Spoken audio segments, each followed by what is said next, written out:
ਵਾਹਿਗੁਰੂ ਜੀ ਕਾ ਖਾਲਸਾ, ਵਾਹਿਗੁਰੂ ਜੀ ਕੀ ਫਤਿਹ। ਮੈਂ ਗੁਰਵਿੰਦਰ ਸਿੰਘ ਅੱਜ ਦੇ ਇਸ ਖਾਸ ਪੇਸ਼ਕਸ਼ ਵਿੱਚ ਤੁਹਾਡਾ ਸਾਰਿਆਂ ਦਾ ਬਹੁਤ-ਬਹੁਤ ਸਵਾਗਤ ਕਰਦਾ ਜੀ। ਅਸੀਂ ਜਿਹੜੀ ਇਹ ਨਵੀਂ ਇੱਕ ਸੀਰੀਜ਼ ਸ਼ੁਰੂ ਕਰ ਰਹੇ ਹਾਂ ਪਿਛਲੇ 5 ਅਗਸਤ ਤੋਂ ਤੁਸੀਂ ਸਾਰਿਆਂ ਨੇ ਬੜਾ ਪਿਆਰ ਬਖਸ਼ਿਆ ਹੈ, ਜਿਹਦਾ ਮੇਨ ਟਾਰਗੇਟ ਜਾਂ ਮੇਨ ਟੌਪਿਕ ਹੈਗਾ ਪੰਜਾਬ 1947 ਪੰਜਾਬ ਦੀ ਵੰਡ। ਇਹਦੇ ਵਿੱਚ ਅਸੀਂ ਵੱਖਰੇ ਵਿਸ਼ਿਆਂ ਦੇ ਉੱਤੇ ਜਿਹੜੇ ਸਾਡੇ ਐਕਸਪਰਟਸ ਨੇ, ਸਾਡੇ ਬੁਲਾਰੇ ਨੇ, ਉਹਨਾਂ ਦੇ ਨਾਲ ਗੱਲ ਕਰਦੇ ਹਾਂ।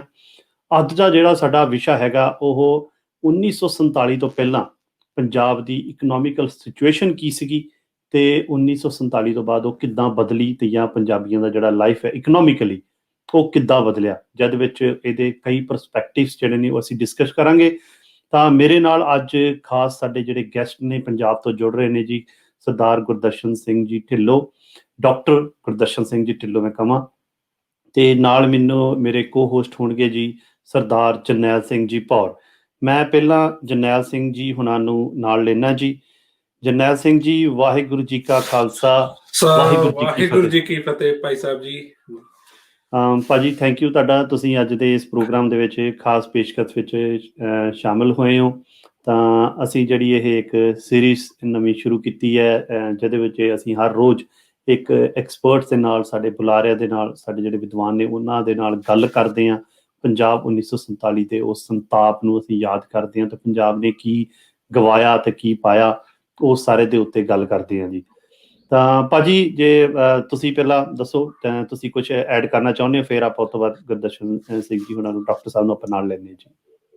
ਮੈਂ ਕਿਹਾ ਇਹ ਜਿਹੜਾ ਤੁਸੀਂ ਟੌਪਿਕ ਚੁਣਿਆ, ਜਿਹੜਾ ਪਿਛਲੀ 5 ਅਗਸਤ ਤੋਂ ਤੁਸੀਂ 15 ਅਗਸਤ ਤੱਕ ਇਹ ਜਿਹੜੇ ਪ੍ਰੋਗਰਾਮ ਆਰਗੇਨਾਈਜ਼ ਕੀਤੇ ਨੇ, ਸਿੰਘ ਸਟੇਸ਼ਨ ਦੀ ਸਾਰੀ ਟੀਮ ਹੀ ਵਧਾਈ ਦੀ ਪਾਤਰ ਆ।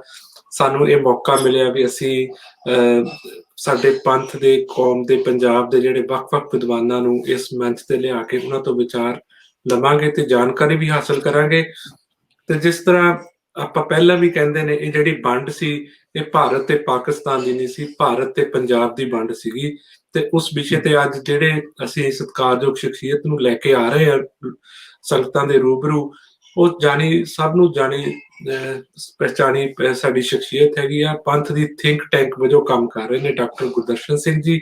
ਤੇ ਮੈਂ ਹੁਣ ਤੁਹਾਨੂੰ ਬੇਨਤੀ ਕਰਾਂਗਾ ਤੁਸੀਂ ਉਹਨਾਂ ਨੂੰ ਜਲਦੀ ਹੀ ਦੁਆਰਾ ਇੱਥੇ ਜੁਆਇਨ ਕਰੋ ਤਾਂ ਕਿ ਆਪਾਂ ਉਹਨਾਂ ਦੇ ਜਿਹੜੇ ਵਡਮੁੱਲੇ ਵਿਚਾਰ ਸੰਗਤਾਂ ਨੂੰ ਸੁਣਾ ਸਕੀਏ। ਹਾਂਜੀ, ਡਾਕਟਰ ਸਾਹਿਬ ਜੀ, ਵਾਹਿਗੁਰੂ ਜੀ ਕਾ ਖਾਲਸਾ, ਵਾਹਿਗੁਰੂ ਜੀ ਕੀ ਫਤਿਹ ਜੀ। ਵਾਹਿਗੁਰੂ ਜੀ ਕਾ ਖਾਲਸਾ, ਵਾਹਿਗੁਰੂ ਜੀ ਕੀ ਫਤਿਹ ਜੀ। ਤੁਹਾਡੀ ਆਵਾਜ਼ ਮੈਨੂੰ ਬਹੁਤ ਸਾਫ਼ ਨਹੀਂ ਆ ਰਹੀ, ਟੁੱਟ ਕੇ ਆ ਰਹੀ ਹੈ। ਜਰਾ ਇਹਨੂੰ ਠੀਕ ਕਰਕੇ ਮੈਨੂੰ ਸਾਰੇ ਮੇਰੇ ਨਾਲ ਗੱਲਬਾਤ ਕਰੋਗੇ? ਹਾਂਜੀ ਡਾਕਟਰ ਸਾਹਿਬ, ਹੁਣ ਮੇਰੀ ਆਵਾਜ਼ ਠੀਕ ਆ ਰਹੀ ਹੈ ਜੀ? ਹੁਣ ਠੀਕ ਆਈ ਹੈ।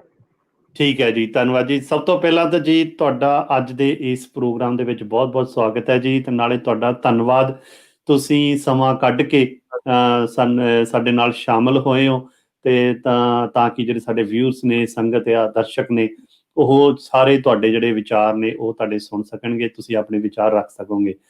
ਤਾਂ ਸਭ ਤੋਂ ਪਹਿਲਾਂ ਤਾਂ ਡਾਕਟਰ ਸਾਹਿਬ ਮੈਂ ਇਹੀ ਪੁੱਛਾਂਗਾ ਕਿ ਜੋ ਅੱਜ ਕੱਲ੍ਹ ਅਸੀਂ ਹਰ ਬੰਦੇ ਵਜੋਂ ਸਿਹਤ ਵੱਲੋਂ ਕਿੱਦਾਂ ਠੀਕ ਹੋ, ਤੰਦਰੁਸਤ ਹੋ, ਕਿੱਦਾਂ ਤੁਸੀਂ ਘਰੇ ਹੀ ਹੋ? ਦੇਖੋ, ਬਹੁਤ ਤੁਹਾਡਾ ਧੰਨਵਾਦ ਆ, ਤੁਸੀਂ ਮੈਨੂੰ ਇਸ ਤੇ ਲਿਆ, ਮੇਰੇ ਵਿਚਾਰ ਤੁਸੀਂ ਸੁਣੋਗੇ, ਉਸ ਲਈ ਮੈਂ ਤੁਹਾਨੂੰ ਬਹੁਤ ਸ਼ੁਕਰਗੁਜ਼ਾਰ ਹਾਂ ਤੁਹਾਡਾ।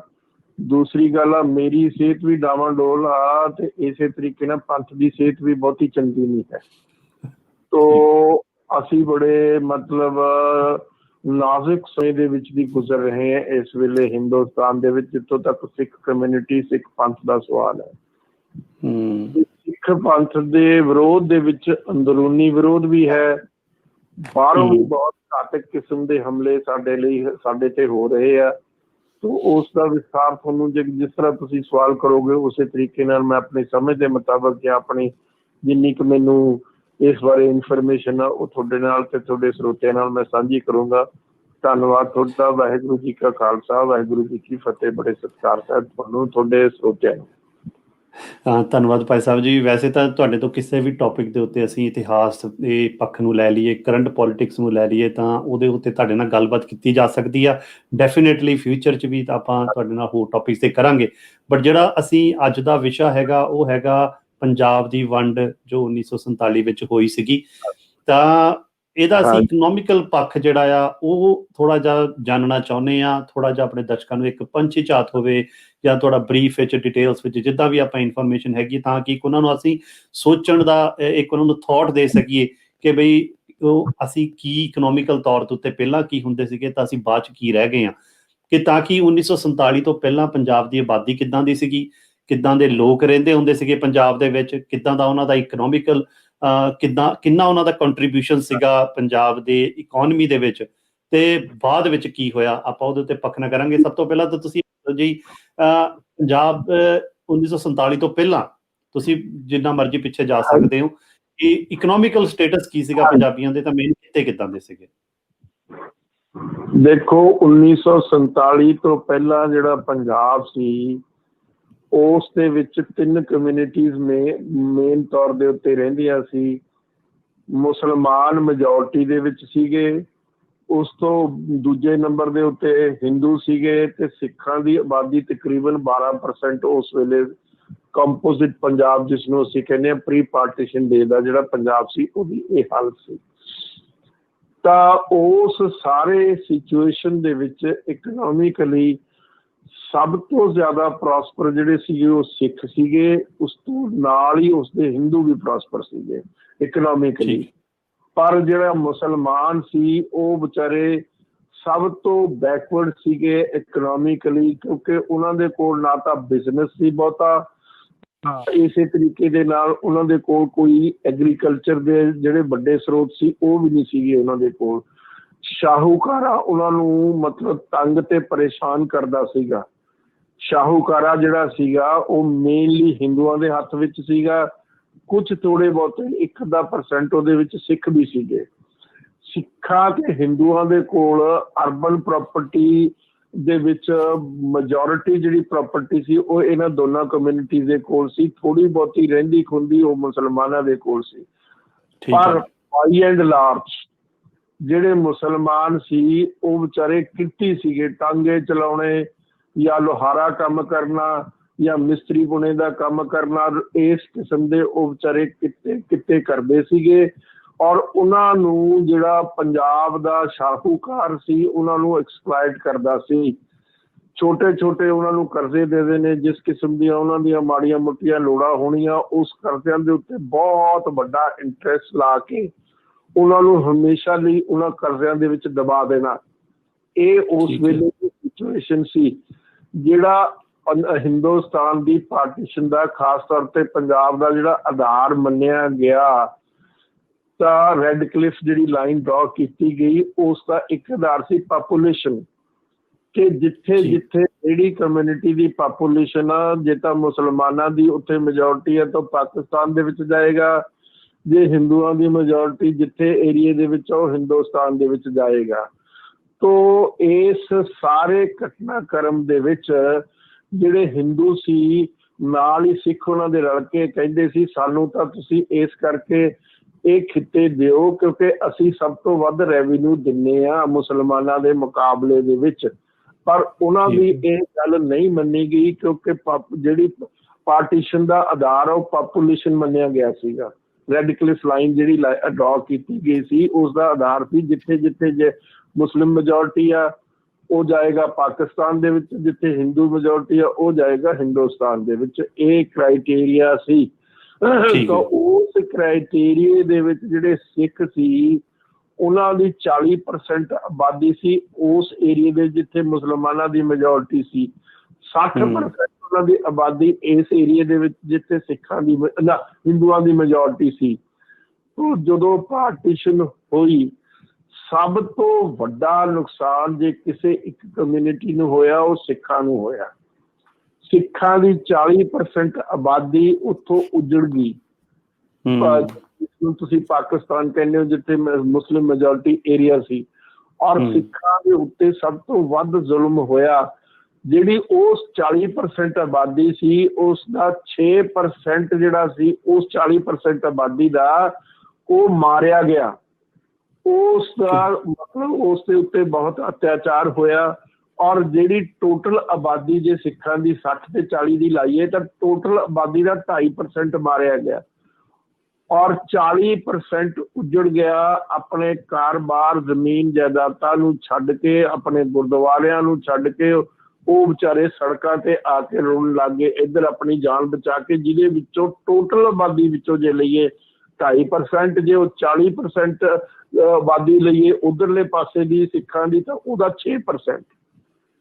ਤੋ ਇਹ ਦੁਨੀਆ ਦੇ ਇਤਿਹਾਸ ਦੇ ਵਿੱਚ ਇੱਕ ਐਡੀ ਕੌਮ ਦੀ ਸਭ ਤੋਂ ਵੱਧ ਨੁਕਸਾਨ ਜੇ ਕਿਸੇ ਦਾ ਹੋਇਆ ਤਾਂ ਸਿੱਖਾਂ ਦਾ ਹੋਇਆ। ਸਿੱਖ ਉਧਰ ਵੀ ਕੈਨਾਲ ਕਾਲੋਨੀਜ਼ ਦੇ ਵਿੱਚ ਉਹਨਾਂ ਕੋਲ ਬੜੀਆਂ ਅੱਛੀਆਂ ਜ਼ਮੀਨਾਂ ਸੀ, ਬੜਾ ਅੱਛਾ ਖੇਤੀ ਦਾ ਰੁਜ਼ਗਾਰ ਸੀ ਉਹਨਾਂ ਦੇ ਕੋਲ, ਔਰ ਉਹ ਅਰਬਨ ਏਰੀਆਜ਼ ਦੇ ਵਿੱਚ ਵੀ ਉਹਨਾਂ ਕੋਲ ਪ੍ਰਾਪਰਟੀ ਸੀ, ਔਰ ਉਹ ਬਿਜ਼ਨਸ ਵੀ ਕਰਦੇ ਸੀ, ਵਪਾਰ ਵੀ ਕਰਦੇ ਸੀ, ਹੋਰ ਵੀ ਇਸ ਕਿਸਮ ਦੀਆਂ ਚੀਜ਼ਾਂ ਕਰਦੇ ਸੀ ਜਿਸ ਦੇ ਵਿੱਚ ਉਹ ਖੁਸ਼ਹਾਲ ਸੀਗੇ। ਔਰ ਉਹਨਾਂ ਨੂੰ ਆਪਣੀਆਂ ਵੱਡਮੁੱਲੀਆਂ ਜ਼ਮੀਨਾਂ ਜਾਇਦਾਦਾਂ ਘਰ-ਬਾਰ ਸਾਰਾ ਛੱਡ ਕੇ ਆ ਕੇ ਇੱਥੇ ਆ ਕੇ ਸੜਕਾਂ ਤੇ ਰੋਣਾ ਪਿਆ। ਧੁੱਪ ਦੇ ਵਿੱਚ, ਮੀਂਹ ਪੈਂਦਿਆਂ ਦੇ ਵਿੱਚ, ਬਰਸਾਤਾਂ ਦੇ ਦਿਨ ਤੁਹਾਨੂੰ ਪਤਾ ਅਗਸਤ ਦੇ ਵਿੱਚ ਹੁੰਦੇ ਆ।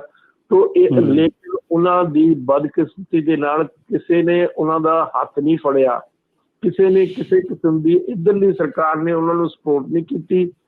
ਉਧਰਲੇ ਜਿਹੜੇ ਲੋਕ ਸੀ ਉਹਨਾਂ ਨੇ ਉਹਨਾਂ ਨੂੰ ਲੁੱਟਿਆ, ਘਸੁੱਟਿਆ, ਉਹਨਾਂ ਦਾ ਕਤਲੋ ਵਾਰਤ ਕੀਤੀ, ਔਰ ਬੀਬੀਆਂ ਦੇ ਗੈਂਗ ਰੇਪ ਕੀਤੇ ਹਜ਼ਾਰਾਂ ਦੀ ਤਾਦਾਦ ਦੇ ਵਿੱਚ। ਬਹੁਤ ਸਾਰੀਆਂ ਸਿੱਖ ਬੀਬੀਆਂ ਨੇ ਖੁਦਕੁਸ਼ੀਆਂ ਕਰਨੀਆਂ ਆਪਣੀ ਇੱਜ਼ਤ ਤੇ ਸਤਿਕਾਰ ਨੂੰ ਬਚਾਉਣ ਦੇ ਲਈ। ਤੋ ਇਹ ਇੱਕ ਬੜੀ ਟ੍ਰੈਜਿਕ ਸਟੋਰੀ ਹੈ ਸਿੱਖਾਂ ਦੀ। ਔਰ ਇੱਧਰ ਆ ਕੇ ਜਦੋਂ ਕਿਸੇ ਉਸ ਵੇਲੇ ਤੁਹਾਨੂੰ ਹੁਣ ਕੀ ਦੱਸਾਂ, ਜਦੋਂ ਨਹਿਰੂ ਹਿੰਦੁਸਤਾਨ ਦਾ ਪ੍ਰਾਈਮ ਮਿਨਿਸਟਰ ਬਣਿਆ 1947 ਦੇ ਵਿੱਚ, ਤਾਂ ਦਿੱਲੀ ਦੇ ਵਿੱਚ ਡਾਕਟਰ MS ਰੰਧਾਵਾ ਸਾਹਿਬ ICS ਆਫਿਸਰ ਜਿਹੜੇ ਸੀ, ਉਹ ਡਿਪਟੀ ਕਮਿਸ਼ਨਰ ਸੀ। ਉਹਨਾਂ ਨੇ ਉਹ ਮੋਨੇ ਸੀ, ਉਹਨਾਂ ਨੇ ਜਾ ਕੇ ਜਵਾਹਰ ਲਾਲ ਨਹਿਰੂ ਨੂੰ ਕਿਹਾ ਵੀ ਇੱਧਰੋਂ ਲੋਕ ਉੱਜੜ ਕੇ ਆ ਰਹੇ ਆ ਦੂਸਰੇ ਪਾਸੇ ਤੋਂ, ਉਹਨਾਂ ਉੱਜੜੇ ਹੋਏ ਲੋਕਾਂ ਨੂੰ ਵਸਾਉਣ ਲਈ ਆਪਾਂ ਕੁਛ ਏਰੀਆ ਦਿੱਲੀ ਦੇ ਵਿੱਚ ਡਿਮਾਰਕੇਟ ਕਰੀਏ ਜਿੱਥੇ ਉਹ ਰਹਿ ਕੇ ਆਪਣਾ ਜੀਵਨ ਬਤੀਤ ਕਰ ਸਕਣ, ਆਪਣੇ ਆਪ ਨੂੰ ਸ਼ੈਲਟਰਡ ਮਹਿਸੂਸ ਕਰਨ। ਪਰ ਨਹਿਰੂ ਨੇ ਕਿਹਾ ਵੀ ਇਹਨਾਂ ਲੋਕਾਂ ਨੂੰ ਸੈਂਕੜੇ ਮੀਲ ਦੂਰ ਰੱਖੋ, ਇਹਨਾਂ ਦੇ ਇਹ ਲੋਕ ਥੋੜੇ ਜਿਹੇ ਕ੍ਰਿਮੀਨਲ ਟਾਈਪ ਦੇ ਆ। ਇਹ ਆਟੋਬਾਇਓਗ੍ਰਾਫੀ ਆ ਡਾਕਟਰ MS ਰੰਧਾਵਾ ਦੀ ਲਿਖੀ ਹੋਈ, ਉਸ ਦੇ ਵਿੱਚ ਉਹਨਾਂ ਨੇ ਇਹ ਚੀਜ਼ ਲਿਖੀ ਹੈ। ਤੋ ਇਸ ਦੀ ਸਥਿਤੀ ਦੇ ਵਿੱਚ ਸਿੱਖ ਉਧਰੋਂ ਵੀ ਪਰੇਸ਼ਾਨੀਆਂ ਫੇਸ ਕਰਦੇ ਹੋਏ ਉੱਜੜ ਕੇ, ਮਤਲਬ ਆਪਣਾ ਸਾਰਾ ਘਰ-ਬਾਰ ਛੱਡ ਕੇ, ਸਾਰੀ ਪ੍ਰਾਪਰਟੀ ਛੱਡ ਕੇ, ਜ਼ਮੀਨ ਜਾਇਦਾਦਾਂ ਛੱਡ ਕੇ, ਵੱਡਮੁੱਲਾ ਸਮਾਨ ਛੱਡ ਕੇ, ਆਪਣੀਆਂ ਜਾਨਾਂ ਬਚਾ ਕੇ ਇੱਧਰ ਆਏ। ਤੇ ਇੱਧਰ ਕਿਸੇ ਨੇ ਉਹਨਾਂ ਨਾਲ ਹਮਦਰਦੀ ਸਰਕਾਰੀ ਤੌਰ ਤੇ ਉੱਤੇ ਨਹੀਂ ਦਿਖਾਈ। ਇਹ ਗੱਲ ਇੱਕ ਐਸਟੈਬਲਿਸ਼ਡ ਫੈਕਟ ਹੈ। ਔਰ ਉਹਨਾਂ ਵਿਚਾਰਿਆਂ ਨੂੰ ਉਹਨਾਂ ਨੂੰ ਮਤਲਬ ਕਈ ਡਿਕੇਡਸ ਤੱਕ, ਕਈ ਦਹਾਕਿਆਂ ਤੱਕ ਉਹਨਾਂ ਨੂੰ ਰਿਫਿਊਜੀ ਕਹਿ ਕੇ ਉਹਨਾਂ ਨੂੰ ਕੰਟੈਂਪਚੁਅਸ ਲਫ਼ਜ਼ਾਂ ਦੇ ਵਿੱਚ ਉਹਨਾਂ ਦੇ ਨਾਲ ਡਿਸਕ੍ਰਿਮੀਨੇਸ਼ਨ ਹੁੰਦੀ ਰਹੀ ਆ। ਤੋ ਇਹ ਸਾਡੀ ਕਹਾਣੀ ਆ, ਇਹ ਸਾਡਾ ਉਜਾੜਾ ਹੈ, ਇਹ ਸਾਡਾ ਖਰਾਬਾ ਹੈ, ਇਹ ਸਾਡੀ ਮਾਈਗ੍ਰੇਸ਼ਨ ਹੈ, ਸਾਡੀ ਦੁਰਦਸ਼ਾ ਹੈ, ਇਹ ਸਾਡੀ ਮਤਲਬ ਇਤਨਾ ਬੜਾ ਸਾਡੇ ਤੇ ਅਤਿਆਚਾਰ ਆ ਜਿਹੜਾ ਨਾ ਭੁੱਲਣ ਵਾਲਾ। ਕਿਉਂ ਇਹ ਹੋਇਆ? ਇਸ ਕਰਕੇ ਕਿਉਂਕਿ ਸਿੱਖਾਂ ਦੀ ਜਿਹੜੀ ਉਸ ਵੇਲੇ ਦੀ ਲੀਡਰਸ਼ਿਪ ਸੀ ਉਹ ਬਹੁਤ ਸੂਝਵਾਨ ਨਹੀਂ ਸੀ। ਉਹ ਬਿਲਕੁਲ ਇਸ ਗੱਲ ਨੂੰ ਸਮਝਦੇ ਨਹੀਂ ਸੀ ਵੀ ਕੀ ਹੋਣ ਵਾਲਾ। ਜੇ ਉਹ ਸਿੱਖ ਲੀਡਰਸ਼ਿਪ ਸੂਝਵਾਨ ਹੁੰਦੀ ਤਾਂ ਇੱਕ ਐਸਾ ਏਰੀਆ ਖਿੱਤਾ ਲੈ ਸਕਦੀ ਸੀ ਜਿੱਥੇ ਸਿੱਖ ਆਪਣਾ ਇੰਡੀਪੈਂਡੈਂਟ ਸੋਵਰਨ ਹੋਮਲੈਂਡ ਬਣਾ ਲੈਂਦੇ। ਪਰ ਕਿਉਂਕਿ ਸਿੱਖਾਂ ਦੀ ਲੀਡਰਸ਼ਿਪ ਇੰਨੀ ਸੂਝਵਾਨ, ਇੰਨੀ ਗਿਆਨਵਾਨ, ਇੰਨੀ ਸਿਆਸਤਦਾਨ ਨਹੀਂ ਸੀ ਕਿ ਉਹ ਇਸ ਕਿਸਮ ਦੀ ਗੱਲ ਕਰ ਸਕਦੇ। ਉਹਨਾਂ ਨੂੰ ਉਸ ਵੇਲੇ ਸੋਝੀ ਆਈ ਜਦੋਂ 1949 ਦੇ ਵਿੱਚ ਜਿਹੜਾ ਇਜ਼ਰਾਈਲ ਬਣਿਆ, ਜਿੱਥੇ ਕਿ ਜਿਊਜ਼ ਮਾਈਨੋਰਿਟੀ ਦੇ ਵਿੱਚ ਸੀਗੇ, ਉਹਨਾਂ ਨੂੰ ਇੱਕ ਖਿੱਤਾ ਮਿਲ ਗਿਆ। ਤਾਂ ਉਸ ਖਿੱਤੇ ਦੇ ਵਿੱਚ ਉਹਨਾਂ ਨੇ ਫਿਰ ਹੌਲੀ ਹੌਲੀ ਉੱਥੋਂ ਬਾਹਰੋਂ ਆ ਕੇ ਜਿਊਜ਼ ਉੱਥੇ ਬਸ ਕੇ, ਉੱਥੇ ਹੁਣ ਮੈਜੋਰਿਟੀ ਜਿਊਜ਼ ਦੀ ਆ ਜੈਰੂਸਲਮ ਦੇ ਵਿੱਚ। ਤੋ ਮੇਰਾ ਮਤਲਬ ਇਜ਼ਰਾਈਲ ਦੇ ਵਿੱਚ, ਤੋ ਮੇਰਾ ਮਤਲਬ ਕਹਿਣ ਦਾ ਇਹ ਆ ਵੀ ਸਾਡੀ ਬਦਕਿਸਮਤੀ ਇਹ ਆ ਕਿ ਸਾਡੀ ਲੀਡਰਸ਼ਿਪ ਜਿਹੜੀ ਆ ਉਹ ਗਿਆਨ ਸਮਝ ਤੋਂ ਵਿਹੂਣੀ ਸੀ। ਉਹਨਾਂ ਨੂੰ ਇੰਨਾ ਪੋਲੀਟੀਕਲ ਆਊਟਲੁੱਕ ਉਹਨਾਂ ਦਾ ਇੰਨਾ ਨਹੀਂ ਸੀ ਜਿਹੜਾ ਕਿ ਇਸ ਗੱਲ ਦੀ ਮਤਲਬ ਗਹਿਰਾਈ ਤੱਕ ਜਾ ਕੇ ਸਿੱਖਾਂ ਲਈ ਕੋਈ ਐਸਾ ਹੋਮਲੈਂਡ ਬਣਾ ਦਿੰਦੇ ਜਿੱਥੇ ਉਹ ਆਪਣੀ ਆਜ਼ਾਦੀ ਦਾ ਆਨੰਦ ਮਾਣ ਸਕਦੇ। ਆਜ਼ਾਦੀ ਦੀ ਗੱਲ ਦੂਰ ਦੀ ਰਹੀ, ਉਹਨਾਂ ਦੀ ਤਾਂ ਜਿਹੜੀ ਮਾੜੀ ਮੋਟੀ ਖੁਸ਼ਹਾਲੀ ਸੀ ਉਹ ਵੀ ਖਤਮ ਹੋ ਗਈ।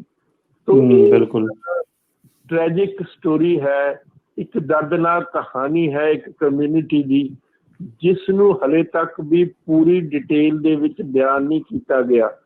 ਲੋੜ ਹੈ ਇਸ ਦੇ ਉੱਤੇ ਬਹੁਤ ਵੱਡੀ ਰਿਸਰਚ ਕਰਨ ਦੀ, ਕਿਸੇ ਵੱਡੀ ਆਰਗੇਨਾਈਜੇਸ਼ਨ ਨੂੰ, ਕਿਸੇ ਇੰਸਟੀਟਿਊਸ਼ਨ ਨੂੰ ਇਹ ਕੰਮ ਆਪਣੇ ਹੱਥਾਂ ਵਿੱਚ ਲੈ ਕੇ, ਇਹ ਇੱਕ ਇਤਿਹਾਸਕਾਰ ਦਾ ਕੰਮ ਨਹੀਂ ਬਲਕਿ ਕਈ ਇਤਿਹਾਸਕਾਰਾਂ ਨੂੰ ਇਹ ਕੰਮ ਦੇ ਕੇ ਇਸ ਦੀ ਸਾਰੀ ਇਹ ਜਿਹੜੀ ਘਟਨਾਕ੍ਰਮ ਆ ਇਸ ਦੀ ਛਾਣਬੀਨ ਕਰਾ ਕੇ ਸਿੱਖਾਂ ਦੇ ਸਾਹਮਣੇ ਇੱਕ ਦਸਤਾਵੇਜ਼ ਬਹੁਤ ਵੱਡਾ ਰੱਖਣਾ ਚਾਹੀਦਾ। ਬਿਲਕੁਲ ਭਾਈ ਸਾਹਿਬ ਜੀ, ਤੁਸੀਂ ਬੜੀ ਵਧੀਆ ਤੁਸੀਂ ਇਹ ਗੱਲ ਦੱਸੀ ਹੈ ਕਿ ਵੀ ਤੁਸੀਂ ਕਾਫੀ ਪ੍ਰੋਸਪੈਕਟਿਵ ਜਿਹੜੇ ਸੀ ਤੁਸੀਂ ਦੱਸ ਦਿੱਤੇ। ਤਾਂ ਮੈਂ ਹੁਣ ਗੱਲ ਦੀ ਸ਼ੁਰੂਆਤ ਵਿੱਚ ਜਾਊਂਗਾ। ਤੁਸੀਂ ਜਦੋਂ ਗੱਲ ਕੀਤੀ ਕਿ 47 ਤੋਂ ਪਹਿਲਾਂ ਜਿਹੜੀ ਮੈਜੋਰਟੀ ਆਫ ਪਾਪੂਲੇਸ਼ਨ ਸੀਗੀ ਸਿੱਖਾਂ ਦੀ ਜਾਂ ਪੰਜਾਬੀਆਂ ਦੀ ਤੇ ਜਿਹੜੇ ਦੂਜੇ ਹਿੰਦੂ ਭਾਈਚਾਰੇ ਦੇ ਲੋਕ ਸੀਗੇ, ਉਹ ਵੈਲਥੀ ਸੀਗੇ, ਉਹਨਾਂ ਦੇ ਕੋਲ ਜ਼ਿਆਦਾ ਕਾਰੋਬਾਰ ਸੀਗੇ, ਜ਼ਮੀਂਦਾਰ ਸੀਗੇ। ਤਾਂ ਅਗਰ ਆਪਾਂ ਇਕਨੋਮਿਕਲ ਅੱਜ ਦੇ ਸ਼ਬਦਾਂ ਵਿੱਚ ਦੇਖੀਏ ਕਿ ਉਹੀ ਸੀਗੇ ਜਿਹੜੇ ਲੋਕ ਇਕੋਨਮੀ ਨੂੰ ਡਰਾਈਵ ਕਰਦੇ ਸੀਗੇ, ਈਵਨ ਦੋ ਕਿ ਪਾਪੂਲੇਸ਼ਨ ਵਾਈਜ਼ ਉਹ ਮਾਈਨੋਰਿਟੀ ਸੀਗੇ। ਅਸੀਂ ਕੱਲ ਦੇ ਪ੍ਰੋਗਰਾਮ 'ਚ ਵੀ ਇੱਕ ਗੱਲ ਕੀਤੀ ਸੀਗੀ ਕਿ ਜਦੋਂ ਮਹਾਰਾਜਾ ਰਣਜੀਤ ਸਿੰਘ ਨੇ ਰਾਜ ਕੀਤਾ ਸੀਗਾ, ਉਦੋਂ ਸਿੱਖਾਂ ਦੀ ਪਾਪੂਲੇਸ਼ਨ 10-12% ਸੀਗੀ ਜਿਹੜੇ ਇਹ ਕਿੱਤੇ ਤੇ ਉਹਨਾਂ ਨੇ ਉਸ ਪੰਜਾਬ ਦੀ, ਤੇ 80% ਪਾਪੂਲੇਸ਼ਨ ਉਦੋਂ ਵੀ ਮੁਸਲਮਾਨਾਂ ਦੀ ਸੀਗੀ, ਤੇ 10% ਜਿਹੜੇ ਬੰਦੇ ਸੀਗੇ ਜਿਹੜੇ ਸਨਾਤਨ ਧਰਮੀ ਜਾਂ ਹਿੰਦੂ ਜਿਹੜੇ ਆਪਾਂ ਕਹਿੰਦੇ ਆ ਉਹ ਸੀਗੇ। ਬਟ ਸਿੱਖਾਂ ਦੀ 10% ਪਾਪੂਲੇਸ਼ਨ ਨੇ ਏਡੇ ਵੱਡੇ ਪੰਜਾਬ ਦੇ ਉੱਤੇ ਔਰ 90% ਜਿਹੜੀ ਦੂਜੀ ਕਮਿਊਨਿਟੀ ਦੀ ਪਾਪੂਲੇਸ਼ਨ ਹੈ ਉਹਦੇ ਉੱਤੇ ਰਾਜ ਕੀਤਾ। ਬਟ ਇਕਨੋਮਿਕਲੀ ਨੇ ਸਟਰੋਂਗ ਹੋਣ ਦੇ ਬਾਵਜੂਦ ਵੀ ਉਹ ਬੰਦਿਆਂ ਨੂੰ ਉੱਥੋਂ ਕੱਢਿਆ ਗਿਆ। ਉਹਦੇ ਕਰਕੇ ਸਾਰੀ ਮੈਨੂੰ ਲੱਗਦਾ ਜਿਹੜੀ ਇਕੋਨਮੀ ਆ, ਜਿਹੜੇ ਕਿੱਤੇ ਨੇ, ਉਹਦੇ ਤੌਰ ਦੇ ਉੱਤੇ ਬਹੁਤ ਵੱਡਾ ਨੁਕਸਾਨ ਹੋਇਆ। ਕਿਉਂਕਿ ਮੈਨੂੰ ਯਾਦ ਹੈ ਕਿ ਜਿਹੜੇ ਕਾਲਜ ਸੀਗੇ ਸਾਡੇ ਬਹੁਤ ਸਾਰੇ ਉਸ ਟਾਈਮ ਕਰੋੜਪਤੀ ਵੀ ਸੀਗੇ ਜਿਹੜੇ ਸਿੱਖ ਸੀਗੇ, ਜਿਨ੍ਹਾਂ ਦੇ ਕਈ ਕਾਲਜ ਚੱਲਦੇ ਸੀਗੇ, ਸਕੂਲ ਚੱਲਦੇ ਸੀਗੇ। ਅੱਜ ਵੀ ਉਹਨਾਂ ਦੇ ਨਾਂ ਤੇ ਦਿੱਲੀ ਵਿੱਚ ਵੀ ਸਕੂਲ ਹੈਗੇ ਆ ਜਿਹਦਾ ਪਿੱਛੇ ਦੇ ਨਾਂ ਬਦਲਣ ਦੀ ਕੋਸ਼ਿਸ਼ ਕੀਤੀ ਗਈ। ਤਾਂ ਮਤਲਬ ਇੱਡੇ ਵੱਡੇ ਸਾਹੂਕਾਰ ਲੋਕ ਹੁੰਦੇ ਹੋਏ ਵੀ ਉਹਨਾਂ ਨੂੰ ਕੱਢ ਕੇ ਪੰਜਾਬ ਦੀ ਵੰਡ ਇਸ ਤਰੀਕੇ ਦੇ ਨਾਲ ਕੀਤੀ, ਪਾਪੂਲੇਸ਼ਨ ਵਾਈਜ਼ ਤੇ ਕੀਤੀ। ਇਹ ਨਹੀਂ ਦੇਖਿਆ ਕਿ ਇਹਨਾਂ ਦਾ ਯੋਗਦਾਨ ਕਿੰਨਾ ਆ। ਹਾਂਜੀ, ਦੇਖੋ ਗੱਲ ਪਤਾ ਕੀ ਆ, ਸਿੱਖਾਂ ਨੂੰ ਇਸ ਗੱਲ ਦੀ ਸਮਝ ਹੋਣੀ ਚਾਹੀਦੀ ਸੀ ਕਿ ਉਹ ਇੱਥੇ ਸੋਵਰਨ ਸੀਗੇ ਰਣਜੀਤ ਸਿੰਘ ਦੇ ਰਾਜ ਦੇ ਵਿੱਚ। ਜਦੋਂ ਰਣਜੀਤ ਸਿੰਘ ਦਾ ਦੇਹਾਂਤ ਹੋਇਆ ਤਾਂ ਰਣਜੀਤ ਸਿੰਘ ਦੀ ਟ੍ਰੇਜਰੀ ਦੇ ਵਿੱਚ 20 ਕਰੋੜ ਰੁਪਈਆ ਸੀ ਉਸ ਵੇਲੇ ਦਾ, ਜਿਸ ਦੀ ਵੈਲਿਊ ਸਾਰੇ ਯੂਰਪ ਦੇ ਜਿੰਨੀਆਂ ਵੀ ਸਟੇਟਾਂ ਸੀ ਉਸ ਵੇਲੇ ਦੀਆਂ, ਉਹਦੀ ਟੋਟਲ ਵੈਲਥ ਜੇ ਅਸੀਂ ਕਾਊਂਟ ਕਰ ਲਈਏ ਤਾਂ ਉਸ ਨਾਲੋਂ ਕਿਤੇ ਵੱਧ ਵੈਲਥ ਰਣਜੀਤ ਸਿੰਘ ਦੀ ਟ੍ਰੇਜਰੀ ਦੇ ਵਿੱਚ ਸੀ। ਉਸ ਦੇ ਤੋਸ਼ੇਖਾਨੇ ਦੇ ਵਿੱਚ ਇਸ ਕਿਸਮ ਦੀਆਂ ਵੱਡਮੁੱਲੇ ਹੀਰੇ ਪਏ ਸੀ। ਕੋਹਿਨੂਰ ਹੀਰਾ ਜਿਸ ਤਰ੍ਹਾਂ ਉਹ ਦੁਨੀਆ ਦਾ ਇੱਕ ਮਸ਼ਹੂਰ ਹੀਰਾ, ਉਹ ਸਿੱਖਾਂ ਦੀ ਜਾਇਦਾਦ ਸੀ, ਸਿੱਖਾਂ ਦਾ ਵਿਰਸਾ ਸੀ। ਇਸੇ ਤਰੀਕੇ ਦੇ ਨਾਲ ਹੋਰ ਬਹੁਤ ਵੱਡਮੁੱਲੀਆਂ ਹੀਰੇ ਜਵਾਹਰਾਤ ਜੋ ਜਿਹੜਾ ਕਿ ਅੰਗਰੇਜ਼ਾਂ ਨੇ ਇੱਥੋਂ ਲੁੱਟ ਕੇ ਲੈ ਗਏ। ਹੁਣ ਇੱਥੇ ਇੱਕ ਬੜੀ ਦੁਖਾਨ ਦੀ ਗੱਲ ਹੈ, ਅੱਜ ਹੀ ਮੈਂ TV ਤੇ ਦੇਖ ਰਿਹਾ ਸੀ ਕਿ ਉੱਥੇ ਦੀ ਇੰਗਲੈਂਡ ਦੀ ਕਰੰਸੀ ਦੇ ਵਿੱਚ ਗਾਂਧੀ ਦੀ ਫੋਟੋ ਲਾਈ ਜਾ ਰਹੀ ਆ। ਪਰ ਮੈਂ ਇਹ ਪੁੱਛਣਾ ਚਾਹੁੰਦਾ ਕਿ ਉੱਥੇ ਸਿੱਖ ਰਹਿੰਦੇ ਜਿਹੜੇ ਆ ਉਹ ਇਹ ਦੱਸ ਨਹੀਂ ਸਕਦੇ ਵੀ ਤੁਸੀਂ ਕਿਸ ਤਰੀਕੇ ਦੇ ਨਾਲ ਧੋਖਾਧੜੀ ਕਰਕੇ ਸਾਡਾ ਐਡਾ ਬੜਾ ਅੰਪਾਇਰ ਤੁਸੀਂ ਖੋਹ ਲਿਆ ਔਰ ਐਡੀ ਵੱਡੀ ਲੁੱਟ ਮਾਰ ਕਰਕੇ ਸਾਡੀ ਸਾਰੀ ਵਿਰਾਸਤ ਤੁਸੀਂ ਇੱਥੋਂ ਲੁੱਟ ਕੇ ਲੈ ਗਏ। ਸਾਰੇ ਆਪਣੇ ਮੁਲਕ ਨੂੰ ਤੁਸੀਂ ਪ੍ਰੋਸਪਰ ਬਣਾ ਲਿਆ, ਸਿੱਖਾਂ ਨੂੰ ਤੁਸੀਂ ਕੰਗਾਲੀ ਦੇ ਲੈਵਲ ਤੇ ਲੈ ਆਏ, ਤਾਂ ਸਾਡੇ ਸਿੱਖ ਗੁਰੂਆਂ ਦਾ ਨਾਂ ਨਹੀਂ ਤੁਹਾਡੀ ਕਰੰਸੀ 'ਚ ਆ ਸਕਦਾ। ਜਿਨ੍ਹਾਂ ਦੀ ਤੁਸੀਂ ਐਡੀ ਵੱਡੀ ਲੁੱਟਮਾਰ ਕੀਤੀ, ਐਡੀ ਵੱਡੀ ਜਾਇਦਾਦ, ਐਡੀ ਪ੍ਰਾਪਰਟੀ, ਇੰਨਾ ਪੈਸਾ, ਐਡੇ ਵੱਡਮੁੱਲੇ ਹੀਰੇ ਜਵਾਹਰਾਤ ਤੁਸੀਂ ਲੈ ਗਏ, ਉਹਨਾਂ ਨੂੰ ਤੁਸੀਂ ਅੱਜ ਅੱਖੋਂ ਓਹਲੇ ਕਰ ਰਹੇ ਹੋ ਕਿਉਂਕਿ ਉਹਨਾਂ ਦੀ ਕੋਈ ਪੋਲੀਟੀਕਲ ਪਾਵਰ ਦੁਨੀਆ 'ਚ ਕਿਸੇ ਜਗ੍ਹਾ ਹੈ ਨਹੀਂ।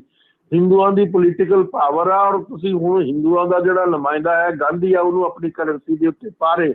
ਇਹ ਦੇਖ ਕੇ ਮੈਨੂੰ ਬੜਾ ਦੁੱਖ ਹੋਇਆ ਔਰ ਮੈਨੂੰ ਇਸ ਗੱਲ ਦੀ ਬੜੀ ਰੰਜਿਸ਼ ਆ ਕਿ ਉੱਥੇ 2 ਸਿੱਖ ਹਾਊਸ ਆਫ ਕਾਮਨਸ ਦੇ ਮੈਂਬਰ ਆ, ਇੱਕ ਤਾਂ ਬੀਬੀ ਸ਼ੇਰਗਿੱਲ ਆ, ਇੱਕ ਡਾਕਟਰ ਢੇਸੀ ਆ। ਉਹਨਾਂ ਨੂੰ ਇਸ ਗੱਲ ਦੀ ਆਵਾਜ਼ ਬੁਲੰਦ ਕਰਨੀ ਚਾਹੀਦੀ ਸੀ ਹਾਊਸ ਆਫ ਕਾਮਨਸ ਦੇ ਵਿੱਚ ਵੀ ਸਾਡੇ ਗੁਰੂਆਂ ਦਾ ਨਾਂ ਤੁਹਾਡੀ ਕਰੰਸੀ ਤੇ ਆਉਣਾ ਚਾਹੀਦਾ। ਜਿਨ੍ਹਾਂ ਨੂੰ ਲੁੱਟ ਕੇ, ਜਿਸ ਕਮਿਊਨਿਟੀ ਨੂੰ ਤੁਸੀਂ ਲੁੱਟ ਕੇ ਕੰਗਾਲ ਕਰਕੇ ਉਹਨਾਂ ਦਾ ਅੰਪਾਇਰ ਧੋਖਾਧੜੀ ਨਾਲ ਤੁਸੀਂ ਖਤਮ ਕਰਕੇ ਆਪਣੇ ਮੁਲਕ ਦੀ ਪ੍ਰੋਸਪੈਰਿਟੀ ਬਿਲਡ ਕੀਤੀ ਹੈ। ਜਿਹੜੀ ਤੁਸੀਂ ਕਰੰਸੀ ਦੀ ਹੁਣ ਗੱਲ ਕਰਦੇ ਹੋ, ਸਟਰਲਿੰਗ ਕਰੰਸੀ, ਜਿਸ ਨੂੰ ਪਾਊਂਡ ਕਰੰਸੀ ਕਹਿੰਦੇ ਆ, ਮੈਂ ਇੱਥੇ ਦੱਸਣਾ ਚਾਹੁੰਦਾ 1947 ਦੇ ਵਿੱਚ 1 ਰੁਪਈਆ 1 ਪਾਊਂਡ ਦੇ ਬਰਾਬਰ ਸੀ। ਵਾਹ ਜੀ ਵਾਹ। 1947 ਦੇ ਵਿੱਚ 1 ਪਾਊਂਡ ਜਿਹੜਾ ਸੀ ਸਟਰਲਿੰਗ, ਜਿਹੜਾ ਇੰਗਲੈਂਡ ਦੀ ਕਰੰਸੀ ਆ, ਉਸ ਦਾ 1 ਰੁਪਈਏ ਦਾ ਮੁੱਲ ਸੀ, 1 ਰੁਪਈਏ ਦੇ ਬਰਾਬਰ ਸੀ। ਔਰ ਮੈਂ ਆਪ ਆਪਣੀ ਜ਼ਿੰਦਗੀ ਦੇ ਵਿੱਚ 6 ਰੁਪਏ ਦਾ ਪਾਊਂਡ ਖਰੀਦਿਆ ਹੋਇਆ ਆਪਣੀ ਜ਼ਿੰਦਗੀ ਆਪ। 50s ਦੀ ਅਰਲੀ 60s ਦੀ ਗੱਲ ਕਰਦਾ। ਤੋ ਅੱਜ ਜਿਹੜਾ ਹੈਗਾ ਪਾਊਂਡ 90 ਤੋਂ ਉੱਤੇ ਆ। ਇਸੇ ਤਰੀਕੇ ਦੀ ਗੱਲ ਆ। ਤੋ ਮੇਰਾ ਮਤਲਬ ਕਹਿਣ ਦਾ ਇਹ ਆ, ਸਾਡੀ ਪ੍ਰੋਸਪੈਰਿਟੀ ਲੁੱਟੀ ਗਈ, ਸਾਡੀ ਖੁਸ਼ਹਾਲੀ ਲੁੱਟੀ ਗਈ ਧੋਖਾਧੜੀ ਦੇ ਨਾਲ ਜਾਂ ਸਾਡੀ ਨਾਲਾਇਕ ਲੀਡਰਸ਼ਿਪ ਦੇ ਕਾਰਨ। ਤੋ ਅੱਜ ਜਿਹੜੇ ਆ ਉਹ ਸਾਡੇ ਜਿਹੜੇ ਬਹੁਤ ਸਾਰੇ ਲੋਕ ਆ, ਕਿਸਾਨ ਆ, ਉਹ ਵਿਚਾਰੇ ਖੁਦਕੁਸ਼ੀਆਂ ਕਰ ਰਹੇ। ਉਹ ਗਰੀਬ ਤੋਂ ਵੀ ਨੀਚੇ ਚਲੇ ਗਏ। ਔਰ ਅੱਜ ਕੀ ਹੋਇਆ, ਪ੍ਰਕਾਸ਼ ਸਿੰਘ ਬਾਦਲ ਤੇ ਹੋਰ ਇਹਨਾਂ ਪੋਲੀਟੀਸ਼ੀਅਨਸ ਨੇ ਕੀ ਬਣਾਤਾ, ਸਿੱਖ ਭਿਖਾਰੀ ਬਣਾ ਦਿੱਤਾ। ਸਿੱਖ ਕੀ ਕਹਿ ਰਿਹਾ, ਸਾਨੂੰ ਜੀ ਆਟਾ ਦਾਲ ਦੇ ਦਿਓ, ਸਾਨੂੰ ਜੀ ਬਿਜਲੀ ਦੇ ਯੂਨਿਟ ਮਾਫ ਕਰ ਦਿਓ, ਸਾਨੂੰ ਜੀ ਪੱਕੇ ਮਕਾਨ ਬਣਾਉਣੇ ਆ ਕੱਚਿਆਂ ਤੋਂ, ਉਹਨਾਂ ਲਈ ਸਾਨੂੰ ਪੈਸੇ ਦੇ ਦਿਓ। ਅਸੀਂ ਤਾਂ ਆਪਣੀ ਅਣਖ ਜੋ ਗੁਰੂ ਨੇ ਦਿੱਤੀ ਸੀ ਉਸ ਨੂੰ ਗਵਾ ਕੇ ਸਵੈਮਾਨ ਨੂੰ ਖਤਮ ਕਰਕੇ ਅਸੀਂ ਇੱਕ ਭਿਖਾਰੀ ਦੀ ਆ ਗਏ ਆ। ਔਰ ਪਿਛਲੇ ਸਾਲ ਤੇ ਪੰਜਾਬ 'ਚ 400 ਖੁਦਕੁਸ਼ੀਆਂ ਕਿਸਾਨਾਂ ਦੀਆਂ ਹੋਈਆਂ ਕਿਉਂਕਿ ਉਹ ਕਰਜ਼ੇ ਦੇ ਬੋਝ ਦੇ ਹੇਠਾਂ ਆਏ ਹੋਏ ਸੀ ਔਰ ਉਹਨਾਂ ਦੇ ਕੋਲ ਕੋਈ ਰਸਤਾ ਹੀ ਨਹੀਂ ਸੀ ਉਸ ਤੋਂ ਬਾਹਰ ਨਿਕਲਣ ਦੇ ਲਈ। ਅੱਜ ਸਾਡੀ ਹੈ ਜਿਹੜੇ ਕਿ ਐਡੇ ਬੜੇ ਅੰਪਾਇਰ ਦੇ ਮਾਲਕ ਸੀ, ਇੰਨੀ ਬੜੀ ਉਹਨਾਂ ਦੀ ਵਿਰਾਸਤ ਸੀ। 20 ਕਰੋੜ ਰੁਪਈਆ ਜਿਸ ਦਿਨ ਮਹਾਰਾਜਾ ਰਣਜੀਤ ਸਿੰਘ ਦਾ ਦੇਹਾਂਤ ਹੁੰਦਾ ਉਸ ਦੀ ਟਰੀਅਰ ਵਿੱਚ 20 ਕਰੋੜ ਰੁਪਈਆ ਸੀ, ਜਿਹੜਾ ਕਿ ਸਾਰੇ ਯੂਰਪ ਦੀ, ਇੰਗਲੈਂਡ ਦਾ ਇੱਕ ਉਹਦਾ ਸੂਬਾ ਹੀ ਹੈ ਨਾ, ਇੱਕ ਮੁਲਕ ਆ ਯੂਰਪ ਦਾ, ਸਾਰੇ ਯੂਰਪ ਟੋਟਲ ਵੈਲਥ ਨਾਲੋਂ ਬਹੁਤ ਜ਼ਿਆਦਾ ਜਿਹੜਾ ਸਰਮਾਇਆ ਸੀ ਉਹ ਮਹਾਰਾਜਾ ਰਣਜੀਤ ਸਿੰਘ ਦੀ ਟਰੀਅਰੀ ਦੇ ਵਿੱਚ ਸੀ। ਔਰ ਉਸ ਤੋਂ ਇਲਾਵਾ ਬਹੁਤ ਹੀ ਮਤਲਬ ਵੱਡਮੁੱਲੇ ਹੀਰੇ ਜਵਾਹਰਾਤ, ਜਿਊਲਰੀ, ਕੋਹਿਨੂਰ ਹੀਰਾ ਤੇ ਕੀ ਨਹੀਂ ਸੀ ਸਾਡੇ ਕੋਲ। ਅਸੀਂ ਸੋਨੇ ਵਿੱਚ ਖੇਡਦੇ, ਅਸੀਂ ਹੀਰਿਆਂ ਵਿੱਚ ਖੇਡਦੇ, ਅਸੀਂ ਚਾਂਦੀ ਵਿੱਚ ਖੇਡਦੇ। ਦੁਨੀਆ ਨੂੰ ਐਡੀਆਂ ਵੱਡੀਆਂ ਗ੍ਰਾਂਟਾਂ ਦਿੱਤੀਆਂ ਮਹਾਰਾਜਾ ਰਣਜੀਤ ਸਿੰਘ ਨੇ। ਹਿੰਦੂਆਂ ਦੇ ਟੈਂਪਲਾਂ ਨੂੰ, ਹਿੰਦੂਆਂ ਦੇ ਮੰਦਿਰਾਂ ਨੂੰ ਮਹਾਰਾਜਾ ਰਣਜੀਤ ਸਿੰਘ ਨੇ ਸੋਨੇ ਦੇ ਚੜਾਵੇ ਚੜਾਏ। ਦੇ ਵਿੱਚ ਨਹੀਂ, ਮਨਾਂ ਦੇ ਵਿੱਚ ਉਸ ਵੇਲੇ ਮਨ ਹੁੰਦੇ ਸੀਗੇ। ਤੇ ਅੱਜ ਅਸੀਂ ਕਿਸ ਸਿਚੁਏਸ਼ਨ 'ਚ ਪਹੁੰਚ ਗਏ। ਇੱਕ ਬੜੀ ਦਰਦਨਾਕ ਕਹਾਣੀ ਹੈ, ਐਸੀ ਕਹਾਣੀ ਹੈ ਜਿਸ ਤੇ ਰੋਇਆ ਹੀ ਜਾ ਸਕਦਾ, ਹੋਰ ਕੁਝ ਹੋਰ ਸਾਡੇ ਪੱਲੇ ਹੈ ਵੀ ਕੁਛ ਨਹੀਂ, ਆਂਸੂ ਵਹਾਏ ਜਾ ਸਕਦੇ ਹੈ। ਤੋ ਇਸ ਕਰਕੇ ਅੱਜ ਦਾ ਜਿਹੜਾ ਸਾਡੇ ਨਾਲ ਜਿਸ ਕਿਸਮ ਦਾ ਦਰੈਤ ਹੋਇਆ 1947 ਤੋਂ ਬਾਅਦ 90% ਕੱਟ ਲੱਗਿਆ। ਜਿੱਡੀਆਂ ਜ਼ਮੀਨਾਂ ਜਾਇਦਾਦਾਂ ਸਿੱਖ ਛੱਡ ਕੇ ਆਏ ਉਧਰੋਂ, ਜੇ ਉਹਨਾਂ ਦੀਆਂ ਜ਼ਮੀਨਾਂ ਜਾਇਦਾਦਾਂ ਦੇ 90% ਤੱਕ ਕੱਟ ਲੱਗਿਆ। ਜੇ ਵੱਡੀ ਬਹੁਤ ਵੱਡੀ ਜ਼ਮੀਨ ਛੱਡ ਕੇ ਆਏ, ਬੜੀਆਂ ਜਗੀਰਾਂ ਛੱਡ ਕੇ ਆਏ, ਬੜੀਆਂ ਜਾਇਦਾਦਾਂ ਛੱਡ ਕੇ, ਉਹਦੇ 90% ਕੱਟ ਲੱਗਿਆ। ਜੇ ਛੋਟੀ ਛੱਡ ਕੇ ਆਏ ਤਾਂ ਉਸ ਵਿੱਚ ਉਸ ਪ੍ਰਪੋਰਸ਼ਨ ਦਾ ਕੱਟ। ਮੇਰਾ ਆਪਣੀ ਕਿਤਾਬ ਆ ਇੰਡੀਆ ਕਮਿਊਨਿਸਟ ਸੁਸਾਇਟੀ, ਮੈਂ ਬੇਨਤੀ ਕਰੂੰਗਾ ਤੁਹਾਡੇ ਸਰੋਤਿਆਂ ਨੂੰ, ਉਸ ਵਿੱਚ ਮੇਰੇ ਸਾਰੇ ਫੈਕਟ ਦਿੱਤੇ ਹੋਏ ਆ, ਸਾਰੇ ਫੈਕਟ ਦਿੱਤੇ ਹੋਏ ਆ। ਕਿਸ ਕਿਸਮ ਦਾ ਉਜਾੜਾ ਹੋਇਆ ਸਾਡਾ, ਕਿਸ ਕਿਸਮ ਦੀ ਸਾਡੀ ਇਕਨੋਮਿਕ ਬਰਬਾਦੀ ਹੋਈ, ਕਿਸ ਤਰੀਕੇ ਦੇ ਨਾਲ ਸਾਡਾ ਖੂਨ ਖਰਾਬਾ ਹੋਇਆ, ਕਿਸ ਤਰੀਕੇ ਦੇ ਨਾਲ ਇੱਧਰ ਆ ਕੇ ਸਾਡੀਆਂ ਜ਼ਮੀਨਾਂ ਜਾਇਦਾਦਾਂ ਦੇ ਉੱਤੇ ਕਿੱਡੇ ਵੱਡੇ ਕੱਟ ਲਾ ਕੇ ਸਾਨੂੰ ਪ੍ਰੋਸਪੈਰਿਟੀ ਤੋਂ, ਖੁਸ਼ਹਾਲੀ ਤੋਂ ਗਰੀਬੀ ਦੀ ਸਤ੍ਹਾ ਤੋਂ ਨੀਚੇ ਲੈ ਕੇ ਆਏ। ਅੱਜ ਸਾਡੇ ਬੰਦੇ ਖੁਦਕੁਸ਼ੀਆਂ ਕਰ ਰਿਹਾ, ਕਿਸਾਨ ਵਿਚਾਰਾ, ਮਜ਼ਦੂਰ ਖੁਦਕੁਸ਼ੀਆਂ ਕਰ ਰਹੇ ਆ। ਰਹਿਣ ਨੂੰ ਘਰ ਨਹੀਂ ਪ੍ਰੋਪਰ, ਪੀਣ ਨੂੰ ਪਾਣੀ ਪ੍ਰੋਪਰ। ਸਾਡਾ ਪਾਣੀ, ਸਾਡੀ ਇੱਕੋ ਹੀ ਨੈਚੁਰਲ ਰਿਸੋਰਸ ਸੀ ਕੀ ਸੀ, ਰਿਵਰ ਵਾਟਰ। ਉਸ ਨੂੰ ਅਨਕਨਸਟੀਟਿਊਸ਼ਨਲ ਤਰੀਕੇ ਦੇ ਨਾਲ ਪੰਜਾਬ ਤੋਂ ਬਾਹਰ ਕੱਢ ਕੇ ਰਾਜਸਥਾਨ ਦੇ ਵਿੱਚ, ਹਰਿਆਣੇ 'ਚ ਤੇ ਦਿੱਲੀ 'ਚ ਲਿਜਾਇਆ ਜਾ ਰਿਹਾ, ਹੁਣ ਵੀ ਲਿਜਾਇਆ ਜਾ ਰਿਹਾ। ਹੁਣੇ ਸੁਪਰੀਮ ਕੋਰਟ ਦਾ ਫੈਸਲਾ ਆਇਆ ਵੀ ਆਪਸ 'ਚ ਬੈਠ ਕੇ ਫੈਸਲਾ ਕਰ ਲਓ। ਜਿਹੜਾ ਥੋੜਾ ਬਹੁਤਾ ਰਹਿੰਦਾ ਖੁੰਦਾ ਪਾਣੀ ਆ ਉਹ ਵੀ ਪੰਜਾਬ ਤੋਂ ਬਾਹਰ ਲੈ ਕੇ ਜਾਏਗਾ। ਲੇਕਿਨ ਜਦੋਂ ਸਿੱਖ ਕੋਈ ਆਪਣੀ ਆਵਾਜ਼ ਬੁਲੰਦ ਕਰਦੇ ਆ ਵੀ ਇਸ ਤਰੀਕੇ ਨਾਲ ਇੰਡੀਅਨ ਸਟੇਟ ਸਾਡੇ ਨਾਲ ਧੋਖਾਧੜੀ ਕਰ ਰਹੀ ਹੈ, ਹੇਰਾਫੇਰੀ ਕਰ ਰਹੀ ਹੈ, ਤਾਂ ਉਹਨਾਂ ਵਿਚਾਰੇ ਨਿਹੱਥੇ ਲੋਕਾਂ ਨੂੰ ਗੋਲੀਆਂ ਦਾ ਨਿਸ਼ਾਨਾ ਬਣਾਇਆ ਜਾ ਰਿਹਾ, ਜੇਲ੍ਹਾਂ ਵਿੱਚ ਭੇਜਿਆ ਜਾ ਰਿਹਾ, ਔਰ ਜੇਲ੍ਹਾਂ ਦੇ ਵਿੱਚ ਜਿੰਨੀਆਂ ਉਹਨਾਂ ਨੂੰ ਸਜ਼ਾਵਾਂ ਮਿਲੀਆਂ ਉਹ ਕੱਟ ਕੇ ਵੀ ਉਹਨਾਂ ਨੂੰ ਬਾਹਰ ਨਹੀਂ ਕੱਢਿਆ ਜਾ ਰਿਹਾ। ਇਹ ਬੜੀ ਸਿੱਖਾਂ ਦੀ ਦਰਦਨਾਕ ਕਹਾਣੀ ਹੈ। ਇਹ ਕਿਸਮ ਦੀ ਕਹਾਣੀਆਂ ਆਂਸੂ ਵੀ ਬਹਾ ਲਓਗੇ, ਸੁੱਕ ਜਾਣਗੇ ਆਂਸੂ, ਪਰ ਇਹ ਕਹਾਣੀ ਖਤਮ ਨਹੀਂ ਹੋਏਗੀ। ਤੋ ਇਸ ਕਰਕੇ ਸਾਡੇ ਨਾਲ ਹਰ ਪਹਿਲੂ ਤੋਂ, ਇਕਨੋਮਿਕਲੀ, ਰਿਲੀਜੀਅਸਲੀ, ਸੋਸ਼ਲੀ, ਸਾਰੇ ਪੱਖਾਂ ਤੋਂ ਸਾਡੇ ਨਾਲ ਧੋਖਾ, ਸਾਡੇ ਨਾਲ ਧੱਕਾ, ਸਾਡੇ ਨਾਲ ਹੇਰਾਫੇਰੀ, ਸਾਡੇ ਨਾਲ ਅਨਕਨਸਟੀਟਿਊਸ਼ਨੈਲਿਟੀ ਹੋਈ ਹੈ। ਪਾਣੀਆਂ ਦੇ ਮਸਲੇ ਦੇ ਉੱਤੇ ਇੰਡੀਅਨ ਕੰਸਟੀਟਿਊਸ਼ਨ ਪੰਜਾਬ ਦੇ ਲੋਕਾਂ ਤੇ ਅਪਲਾਈ ਨਹੀਂ ਕੀਤਾ ਗਿਆ। ਗੈਰ ਕਾਨੂੰਨਿਕ ਢੰਗ ਦੇ ਨਾਲ ਇਸ ਕਿਸਮ ਦੀਆਂ ਕਲੌਜ਼ਸ ਰੀਆਰਗਨਾਈਜੇਸ਼ਨ ਐਕਟ ਦੇ ਵਿੱਚ ਪਾ ਦਿੱਤੀਆਂ ਜਿਹੜੀਆਂ ਇੰਡੀਅਨ ਕੰਸਟੀਟਿਊਸ਼ਨ ਦੇ ਅਨੁਕੂਲ ਨਹੀਂ, ਪਰ ਬਾਵਜੂਦ ਦੇ ਜਦੋਂ ਸੁਪਰੀਮ ਕੋਰਟ ਦੇ ਵਿੱਚ ਸਿੱਖ ਜਾਂਦੇ ਆ ਉਸ ਬੇਇਨਸਾਫੀ ਦੇ ਖਿਲਾਫ, ਉਸ ਅਨਕਨਸਟੀਟਿਊਸ਼ਨੈਲਿਟੀ ਦੇ ਖਿਲਾਫ, ਤਾਂ ਸਿੱਖਾਂ ਦੇ ਲੀਡਰ ਖਾਸ ਤੌਰ ਤੇ ਜਿਹੜਾ ਦਰਬਾਰਾ ਸਿੰਘ ਸੀ ਉਸ ਦੇ ਗਲ ਦੇ ਉੱਤੇ ਅੰਗੂਠਾ ਰੱਖ ਕੇ ਉਸ ਤੋਂ ਕੇਸ ਵਾਪਸ ਕਰਾ ਕੇ ਮਤਲਬ ਐਗਰੀਮੈਂਟ ਕੀਤਾ ਜਾ ਰਿਹਾ ਤਾਂ ਕਿ ਸਿੱਖਾਂ ਨੂੰ ਇਨਸਾਫ ਮਿਲ ਹੀ ਨਾ ਸਕੇ। ਇਹ ਸਾਰੇ ਘਟਨਾਕ੍ਰਮ ਦੇ ਵਿੱਚ ਕੌਣ ਗੁਨਾਹਗਾਰ ਹੈ? ਕੈਰੋਂ ਤੋਂ ਲੈ ਕੇ ਜਿੰਨੇ ਵੀ ਪੰਜਾਬ ਦੇ ਚੀਫ ਮਿਨਿਸਟਰ ਹੋਏ ਆ ਹੁਣ ਤੱਕ, ਉਹ ਸਾਰੇ ਆਪਣੇ ਪਰਸਨਲ ਮਫਾਦ ਨੂੰ ਮੱਦੇ ਨਜ਼ਰ ਰੱਖਦੇ ਹੋਏ ਆਪਣੀ ਚਲੋ ਭਾਈ ਸਾਹਿਬ ਜੀ, ਆਪਾਂ ਹੋਣ ਵਾਲੀ ਪੋਲਿਟਿਕਸ ਤੇ ਵੀ ਆਪਾਂ ਆਵਾਂਗੇ। ਤਾਂ ਤੁਸੀਂ ਬੜੀ ਵਧੀਆ ਜਾਣਕਾਰੀ ਦਿੱਤੀ। ਇੱਕ ਤਾਂ ਮੈਨੂੰ ਪਹਿਲਾਂ ਤੁਸੀਂ ਬੁੱਕ ਦਾ ਨਾਮ ਦੱਸਿਓ, ਜਿਹੜਾ ਤੁਸੀਂ ਹੁਣੀ ਬੁੱਕ ਦਾ ਨਾਮ ਲਿਆ ਸੀਗਾ, ਜਿਹੜੀ ਤੁਸੀਂ ਬੁੱਕ ਲਿਖੀ ਹੈ। ਦਾ ਨਾਮ ਹੈ ਇੰਡੀਆ ਕਮਿਟਸ ਸੁਸਾਈਡ। ਇੰਡੀਆ ਕਮਿਟਸ ਸੁਸਾਈਡ, ਠੀਕ ਹੈ ਜੀ। ਅਸੀਂ ਮੇਰੀ ਕਿਤਾਬ ਲਿਖੀ ਵੀ ਆ ਇਹ ਸਾਰੇ ਘਟਨਾਕ੍ਰਮ ਦੇ ਉੱਤੇ, ਜਿਹਦੇ ਚ ਹਰ ਡਿਟੇਲ ਦਿੱਤੀ ਹੋਈ ਆ, ਕਿਸ ਤਰੀਕੇ ਨਾਲ ਪਾਰਟੀਸ਼ਨ ਹੋਈ, ਕਿੰਨੇ ਸਿੱਖ ਮਾਰੇ ਗਏ, ਕਿੱਡੀਆਂ ਵੱਡੀਆਂ ਜ਼ਮੀਨਾਂ ਜਾਇਦਾਦਾਂ, ਵਡਮੁੱਲੇ ਗੁਰਦੁਆਰੇ, ਸਾਡਾ ਇਤਿਹਾਸਿਕ ਜਿਹੜਾ ਸਰੋਤ ਸੀ ਉਹ ਸਾਰੇ ਦੇ ਸਾਰੇ ਖਤਮ ਕਰ ਦਿੱਤੇ ਗਏ। ਅੰਗਰੇਜ਼ਾਂ ਨੇ ਖਤਮ ਕੀਤੇ। ਅੰਗਰੇਜ਼ਾਂ ਤੋਂ ਬਾਅਦ ਜਿਹੜੀਆਂ ਦੂਸਰੀਆਂ ਸਰਕਾਰਾਂ ਆਈਆਂ ਉਹਨਾਂ ਨੇ ਤਾਂ ਕੋਈ ਕਸਰ ਨਹੀਂ, ਅੱਜ ਤੱਕ ਉਹੀ ਚੀਜ਼ ਹੁੰਦੀ ਆ ਰਹੀ ਹੈ। ਮਾਫ ਕਰਨਾ। ਬਿਲਕੁਲ ਜੀ। ਇੱਕ ਮਿੰਟ ਜਰਨੈਲ ਭਾਜੀ, ਤੁਸੀਂ ਕੁਝ ਗੱਲ ਕਰਨਾ ਚਾਹੁੰਦੇ, ਤੁਸੀਂ ਐਡ ਕਰੋ।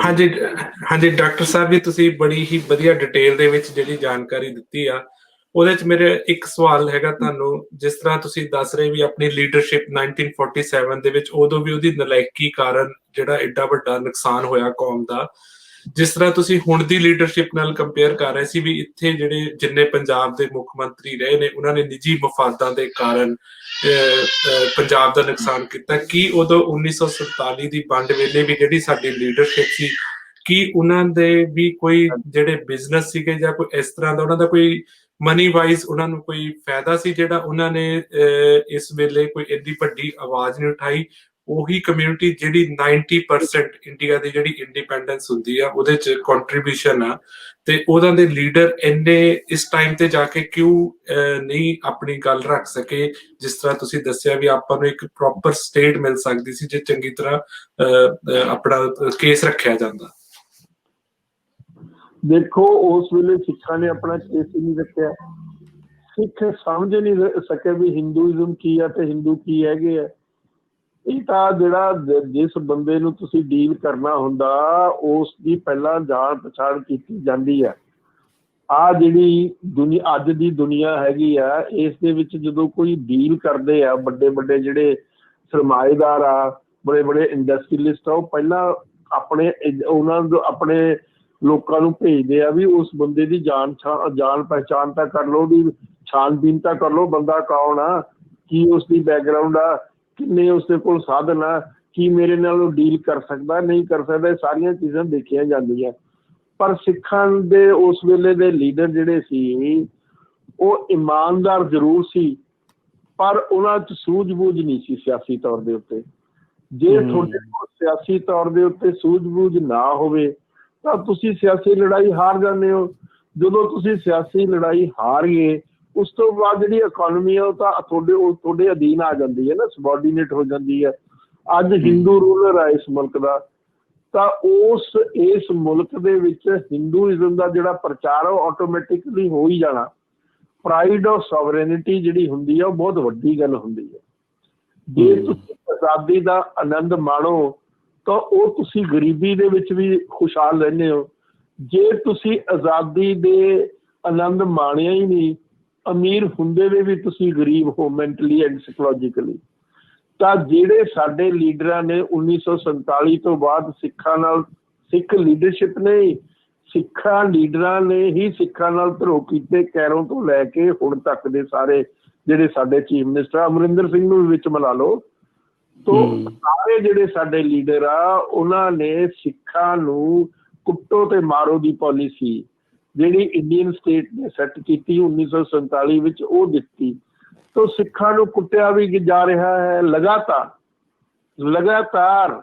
ਇਸ ਦੇ ਵਿੱਚ ਕੋਈ ਕਿਸੇ ਜਗ੍ਹਾ ਬ੍ਰੇਕ ਨਹੀਂ ਆਈ, ਮਾਫ ਕਰਨਾ। ਇਸੇ ਕਰਕੇ ਤੁਸੀਂ ਲੋਕ ਇੱਥੋਂ ਉੱਜੜ ਕੇ ਬਾਹਰ ਜਾ ਕੇ ਵਸਣ ਦੀ ਕੋਸ਼ਿਸ਼ ਕਰ ਰਹੇ ਹੋ। ਐਡੀ ਬੜੀ ਪ੍ਰੋਸਪਰਸ ਧਰਤੀ, ਐਡੀ ਬੜੀ ਫਰਟਾਈਲ ਧਰਤੀ, ਇੰਨਾ ਖੂਨ ਪਸੀਨਾ ਬਹਾਉਣ ਵਾਲੀ ਕੌਮ ਅੱਜ ਹਿੰਦੁਸਤਾਨ 'ਚ ਵੀ ਰੁਲਦੀ ਫਿਰਦੀ ਹੈ, ਬਾਹਰ ਵੀ ਰੁਲਦੀ ਫਿਰਦੀ ਹੈ। ਮਾਫ ਕਰਨਾ, ਬਾਹਰਲੇ ਮੁਲਕਾਂ ਦੇ ਵਿੱਚ ਮੈਂ ਸਾਰੀ ਦੁਨੀਆ ਟਰੈਵਲ ਕੀਤੀ ਹੈ। ਸਿੱਖ ਕੀ ਆ, ਜਾਂ ਤਾਂ ਵਿਚਾਰਾ ਟੈਕਸੀ ਡਰਾਈਵਰ ਆ, ਜਾਂ ਵਿਚਾਰਾ ਮਜਬੂਰੀ ਦੇ ਵਿੱਚ ਟਰੱਕ ਚਲਾ ਰਿਹਾ। ਪਰ ਜਿਹੜਾ ਹਿੰਦੂ ਪੜ੍ਹਿਆ ਲਿਖਿਆ ਹੈ ਉਹ ਤੁਹਾਨੂੰ ਪਤਾ IT ਦੇ ਵਿੱਚ ਵੱਡੀਆਂ ਵੱਡੀਆਂ ਪੋਜੀਸ਼ਨਾਂ ਤੇ ਬੈਠੇ ਆ ਔਰ ਲੱਖਾਂ ਕਰੋੜਾਂ ਰੁਪਇਆ ਤਨਖਾਹਾਂ ਲੈ ਰਹੇ ਆ ਔਰ ਆਪਣੇ ਧਰਮ ਦਾ ਪ੍ਰਚਾਰ ਵੀ ਕਰ ਰਹੇ ਆ। ਜੇ ਯੋਗਾ ਦੀ ਗੱਲ ਕਰਦੇ ਆ ਤਾਂ ਯੋਗਾ ਦੇ ਵਿੱਚ ਵੀ ਹਿੰਦੂਇਜ਼ਮ ਛੁਪਿਆ ਹੋਇਆ। ਤੋ ਇਸੇ ਤਰੀਕੇ ਨਾਲ ਜੇ ਕੋਈ ਆਯੁਰਵੇਦ ਦੀ ਗੱਲ ਕਰਦੇ ਆ ਵੀ ਆਹ ਭਾਈ ਹਲਦੀ ਚੋਂ ਫਾਇਦਾ ਹੈ, ਇਸ ਤਰੀਕੇ ਨਾਲ ਇਨਸਾਨ ਜਿਸਮ ਨੂੰ ਹੋ ਸਕਦਾ, ਆਹ ਫਲਾਨੀ ਜਮੈਨ ਚੋਂ ਫਾਇਦਾ ਹੋ ਸਕਦਾ, ਆਹ ਫਲਾਨੀ ਸੌਂਫ ਦੇ ਵਿੱਚੋਂ ਆਹ ਫਾਇਦਾ ਹੁੰਦਾ, ਉਹਦੇ ਵਿੱਚ ਵੀ ਹਿੰਦੂਇਜ਼ਮ ਛੁਪਿਆ ਹੋਇਆ। ਆਯੁਰਵੈਦ ਵਿੱਚ ਵੀ ਹਿੰਦੂਇਜ਼ਮ ਛੁਪਿਆ ਹੋਇਆ। ਆ ਜਿਹੜਾ ਸਵਾਮੀ ਆ ਕੀ ਕਰਦਾ, ਇਹ ਸਾਰਾ ਦਿਨ ਹਿੰਦੂਇਜ਼ਮ ਦਾ ਹੀ ਪ੍ਰਚਾਰ ਕਰਦਾ, ਨਾਲੇ ਮਤਲਬ ਗਲਤ ਕਿਸਮ ਦੀਆਂ ਦਵਾਈਆਂ ਵੇਚਦਾ। ਤੋ ਇਹ ਸਾਰੇ ਜਿਹੜੇ ਹਿੰਦੂ ਲੀਡਰ ਹੈ ਜੋ ਕੁਛ ਇਹ ਗੱਲ ਕਰ ਰਹੇ ਆ ਉਹਦੇ ਵਿੱਚ ਹਿੰਦੂ ਮਾਨਸਿਕਤਾ ਛੁਪੀ ਹੋਈ ਹੈ। ਸਿੱਖਾਂ ਨੂੰ ਉਸ ਗੱਲ ਦੀ ਪਹਿਚਾਣ ਨਹੀਂ। ਸਿੱਖ ਭੋਲੇ ਭਾਲੇ ਲੋਕ, ਸਿੱਖਾਂ ਦੀ ਅਰਦਾਸ ਵੀ ਭਰੋਸੇ ਦੇ ਉੱਤੇ ਹੈਗੀ, ਵੀ ਭਰੋਸਾ ਦੇ ਗੁਰੂ ਤੋਂ ਮੰਗ ਲਿਆ ਸੀ। ਅਸੀਂ ਜਦੋਂ ਭਰੋਸਾ ਦੇ ਚੱਕਰ ਵਿੱਚ ਹਿੰਦੂਆਂ ਦੇ ਜਾਲ 'ਚ ਫਸ ਜਾਂਦੇ ਆ ਤਾਂ ਉਸ ਤੋਂ ਸਾਨੂੰ ਨਿਕਲਣਾ ਬੜਾ ਮੁਸ਼ਕਿਲ ਹੋ ਜਾਂਦਾ ਹੈਗਾ। ਸੋ ਸਭ ਤੋਂ ਵੱਡੀ ਗੱਲ ਹੈ, ਸਿੱਖਾਂ ਨੂੰ ਸੂਝ-ਬੂਝ ਹੋਣੀ ਚਾਹੀਦੀ ਹੈ।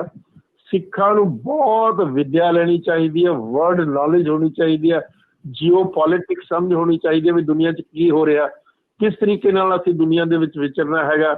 ਉਸ ਵੇਲੇ ਦੀ ਸਾਡੀ ਜਿਹੜੀ ਲੀਡਰਸ਼ਿਪ ਸੀ, ਮਾਸਟਰ ਤਾਰਾ ਸਿੰਘ ਲੈ ਲਓ, ਇਸੇ ਤਰੀਕੇ ਨਾਲ ਬਲਦੇਵ ਸਿੰਘ ਲੈ ਲਓ। ਬਲਦੇਵ ਸਿੰਘ ਨੂੰ ਤਾਂ ਆਪਣਾ ਟਾਟਾ ਨਗਰ ਦਾ ਹੀ ਉਹ ਫਿਕਰ ਸੀ ਨਾ, ਉਸ ਕਰਕੇ ਉਸਨੇ ਕਿਹਾ ਵੀ ਮੇਰਾ ਉਹ ਨਾ ਕਿਤੇ ਬਾਹਰ ਰਹਿ ਜੇ ਸਿੱਖ ਸਟੇਟ। ਤੋ ਇਹਨਾਂ ਛੋਟੇ ਸਵਾਰਥਾਂ ਤੋਂ ਕਦੇ ਸਿੱਖ ਲੀਡਰਸ਼ਿਪ ਉੱਪਰ ਉੱਠ ਕੇ ਆਈ ਨਹੀਂ, ਸੂਝਬਾਜ਼ ਨਹੀਂ ਸੀ। 1949 ਦੇ ਵਿੱਚ ਜਦੋਂ ਇਜ਼ਰਾਈਲ ਸਟੇਟ ਬਣੀ ਆ ਤਾਂ ਮਾਸਟਰ ਤਾਰਾ ਸਿੰਘ ਨੇ ਉਹਨਾਂ ਨੂੰ ਵਧਾਈ ਦਿੱਤੀ। ਉਦੋਂ ਟੈਲੀਗ੍ਰਾਮਾਂ ਹੁੰਦੀਆਂ ਸੀਗੀਆਂ, ਇੰਟਰਨੈਟ ਵਗੈਰਾ ਇਹ ਤਾਂ ਚੀਜ਼ ਹੁੰਦੀ ਨਹੀਂ ਸੀ। ਤਾਂ ਉਹਨੇ ਸਟੇਟਮੈਂਟ ਜਾਰੀ ਕੀਤੀ ਕਿ ਹੁਣ ਮੈਨੂੰ ਪਹਿਲੀ ਵਾਰੀ ਸਮਝ ਆਇਆ ਵੀ ਇੱਕ ਘੱਟ ਗਿਣਤੀ ਵੀ ਆਪਣੀ ਸਟੇਟ ਫਾਰਮ ਕਰ ਸਕਦੀ ਹੈ, ਕਿਉਂਕਿ ਇਜ਼ਰਾਈਲ ਦੇ ਵਿੱਚ ਮਿਨੋਰਟੀ 'ਚ ਸੀਗੇ ਪਰ ਮੈਜੋਰਟੀ 'ਚ ਉਦੋਂ ਬਾਅਦ 'ਚ ਆਏ ਆ ਜਦੋਂ ਸਟੇਟ ਇਜ਼ਰਾਈਲ ਬਣ ਗਈ ਹੈ। ਤੋ ਇੱਕ ਟ੍ਰੈਜਡੀ ਹੈ ਸਿੱਖਾਂ ਦੀ ਮਹਾਰਾਜ। ਉਸ ਟ੍ਰੈਜਡੀ ਨੂੰ ਸਾਨੂੰ ਬਾਰ-ਬਾਰ ਪੜ੍ਹਨਾ ਚਾਹੀਦਾ, ਸਮਝਣਾ ਚਾਹੀਦਾ ਔਰ ਉਸ ਦੀ ਗਹਿਰਾਈ ਤੱਕ ਜਾਣਾ ਚਾਹੀਦਾ ਵੀ ਆਹ ਸਾਡੇ ਨਾਲ 1947 ਦੇ ਵਿੱਚ ਹੋਇਆ ਔਰ ਜਿਸ ਦਾ ਅਸੀਂ ਖਮਿਆਜ਼ਾ ਅੱਜ ਤੱਕ ਭੁਗਤਦੇ ਆ ਰਹੇ ਹਾਂ। ਅੱਜ ਤੱਕ ਅਸੀਂ ਉਸ ਦਾ ਖਮਿਆਜ਼ਾ ਭੁਗਤ ਰਹੇ ਹਾਂ। ਕੌਣ ਜਾਏਗਾ ਆਪਣਾ ਘਰ-ਬਾਰ ਛੱਡ ਕੇ?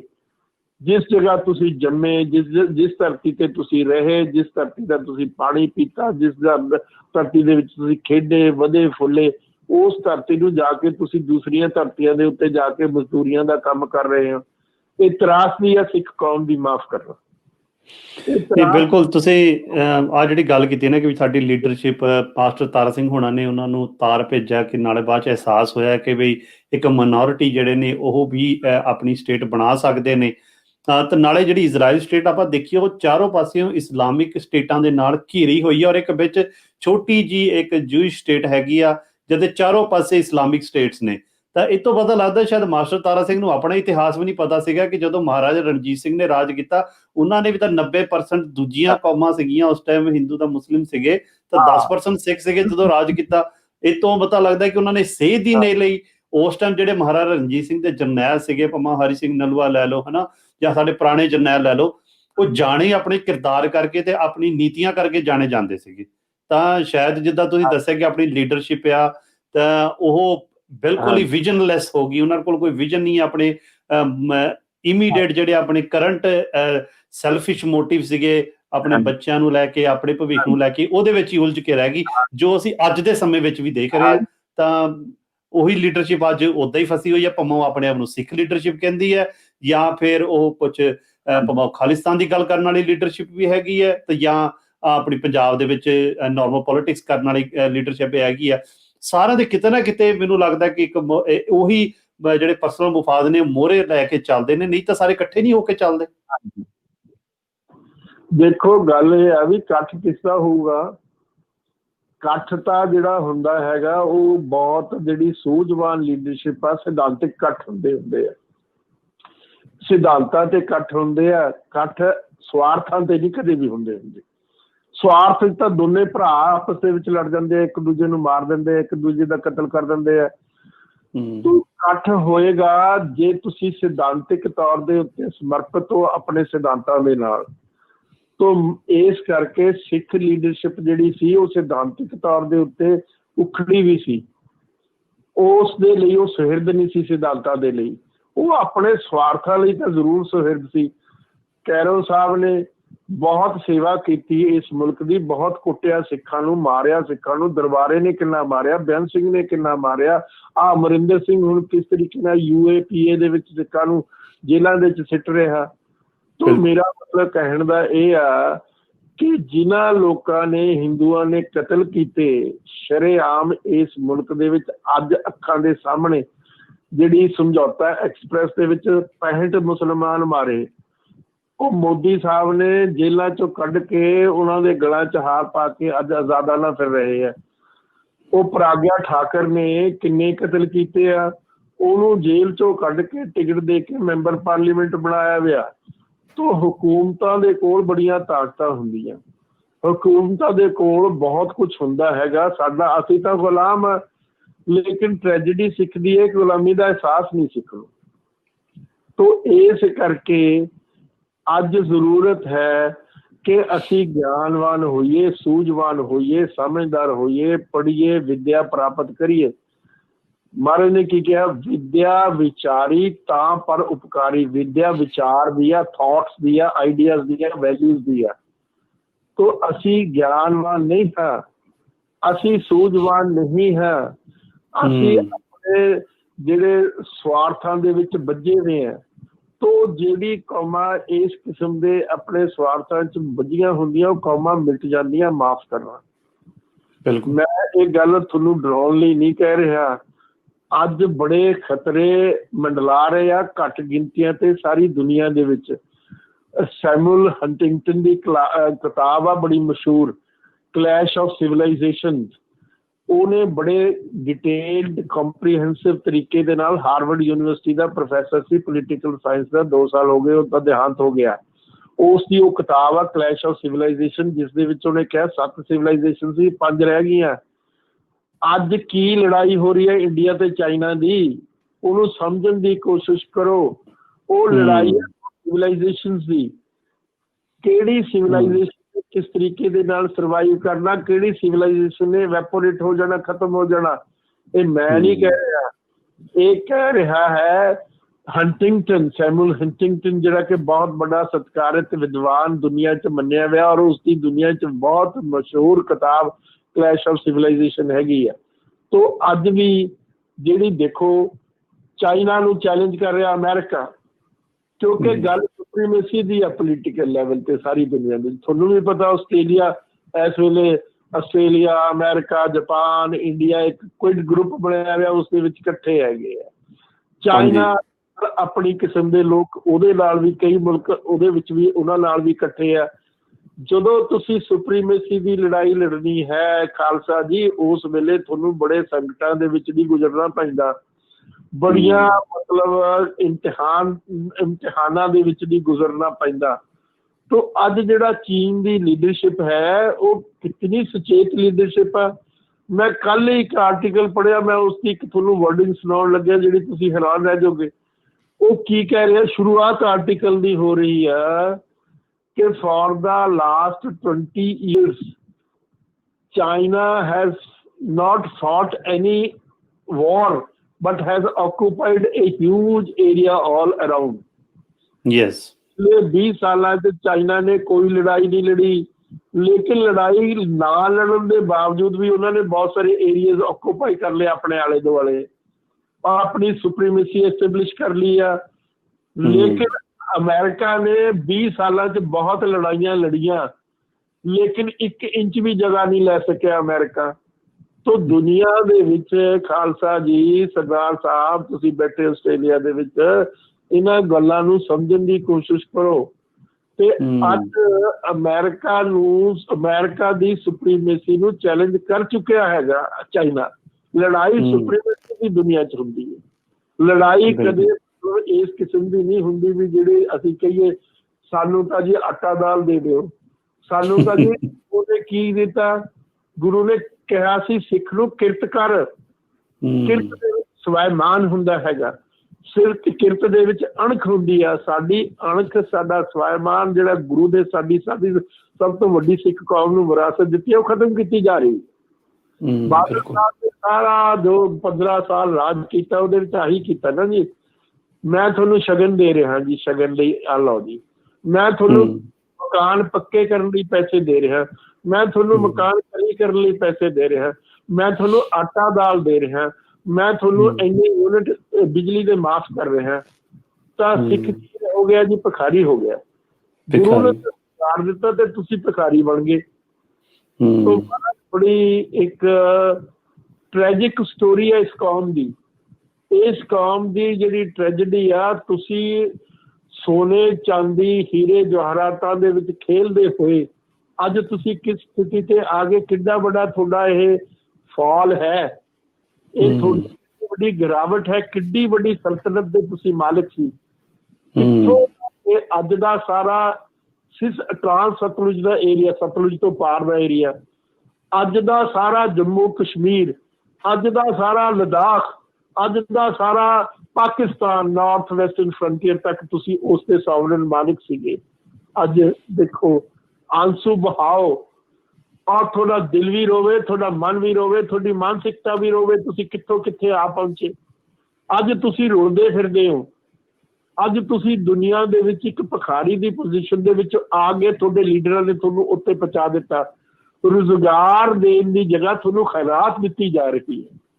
ਤਾਂ ਜਦੋਂ ਕੋਈ ਮੰਗਤਾ, ਮੈਂ ਬਹੁਤ ਵਾਰੀ ਇਹ ਗੱਲਾਂ ਕਹਿ ਚੁੱਕਿਆ ਆਪਣੇ ਲੈਕਚਰਾਂ 'ਚ, ਮੈਨੂੰ ਕੌਮ ਦੇ ਨਾਲ ਪਿਆਰ ਆ, ਮੈਨੂੰ ਕੌਮ ਦੇ ਨਾਲ ਦਰਦ ਵੀ ਹੈ, ਮੇਰੀ ਆਪਣੀ ਕੌਮ ਦੇ ਨਾਲ, ਮੇਰੇ ਆਪਣੇ ਧਰਮ ਦੇ ਨਾਲ।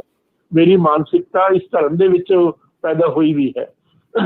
ਤਾਂ ਕੋਈ ਬੰਦਾ ਖਾਲਸਾ ਜੀ ਮੰਗਤਾ ਹੁੰਦਾ ਸੜਕ ਦੇ ਉੱਤੇ, ਲਾਈਟਾਂ ਤੇ, ਇੱਥੇ ਹਿੰਦੁਸਤਾਨ 'ਚ ਮੰਗਤੇ ਵਿਚਾਰੇ ਮੰਗਦੇ। ਤਾਂ ਜਦੋਂ ਕੋਈ ਬੰਦਾ ਉਸਨੂੰ ਭੀਖ ਦਿੰਦਾ, ਆਪਣੀ ਜੇਬ 'ਚ ਹੱਥ ਮਾਰਦਾ ਔਰ ਆਪਣੀ ਉਂਗਲਾਂ ਦੇ ਨਾਲ, ਪਲਕਾਂ ਦੇ ਨਾਲ ਦੇਖਦਾ ਵੀ ਕਿਹੜਾ ਛੋਟੇ ਤੋਂ ਛੋਟਾ ਕੁਆਇਨ ਮੇਰੇ ਹੱਥ 'ਚ ਆਵੇ ਤਾਂ ਇਸ ਮੰਗਤੇ ਨੂੰ ਮੈਂ ਦੇਵਾਂ। ਉਸ ਦੇ ਵਿੱਚ ਇਹ ਨਹੀਂ ਹੁੰਦੀ ਵੀ ਮੈਂ ਨੋਟ ਕੱਢ ਕੇ ਦੇ ਦਿਆਂ। ਉਹ ਸਿੱਕਿਆਂ ਦੇ ਵਿੱਚ ਆਪਣੀਆਂ ਉਂਗਲੀਆਂ ਪਲਕਾਂ ਦੇ ਨਾਲ ਦੇਖਣ ਦੀ ਕੋਸ਼ਿਸ਼ ਕਰਦਾ ਵੀ 1 ਰੁਪਈਏ ਦਾ ਸਿੱਕਾ ਆ ਜਾਵੇ, 2 ਰੁਪਏ ਦਾ ਆ ਜਾਵੇ ਤਾਂ ਮੈਂ ਇਹਨੂੰ ਦੇ ਦਿਆਂ। ਤਾਂ ਸਾਡੀ ਦੁਰਦਸ਼ਾ ਕਿਸਮ ਦੀ ਹੋ ਚੁੱਕੀ ਆ।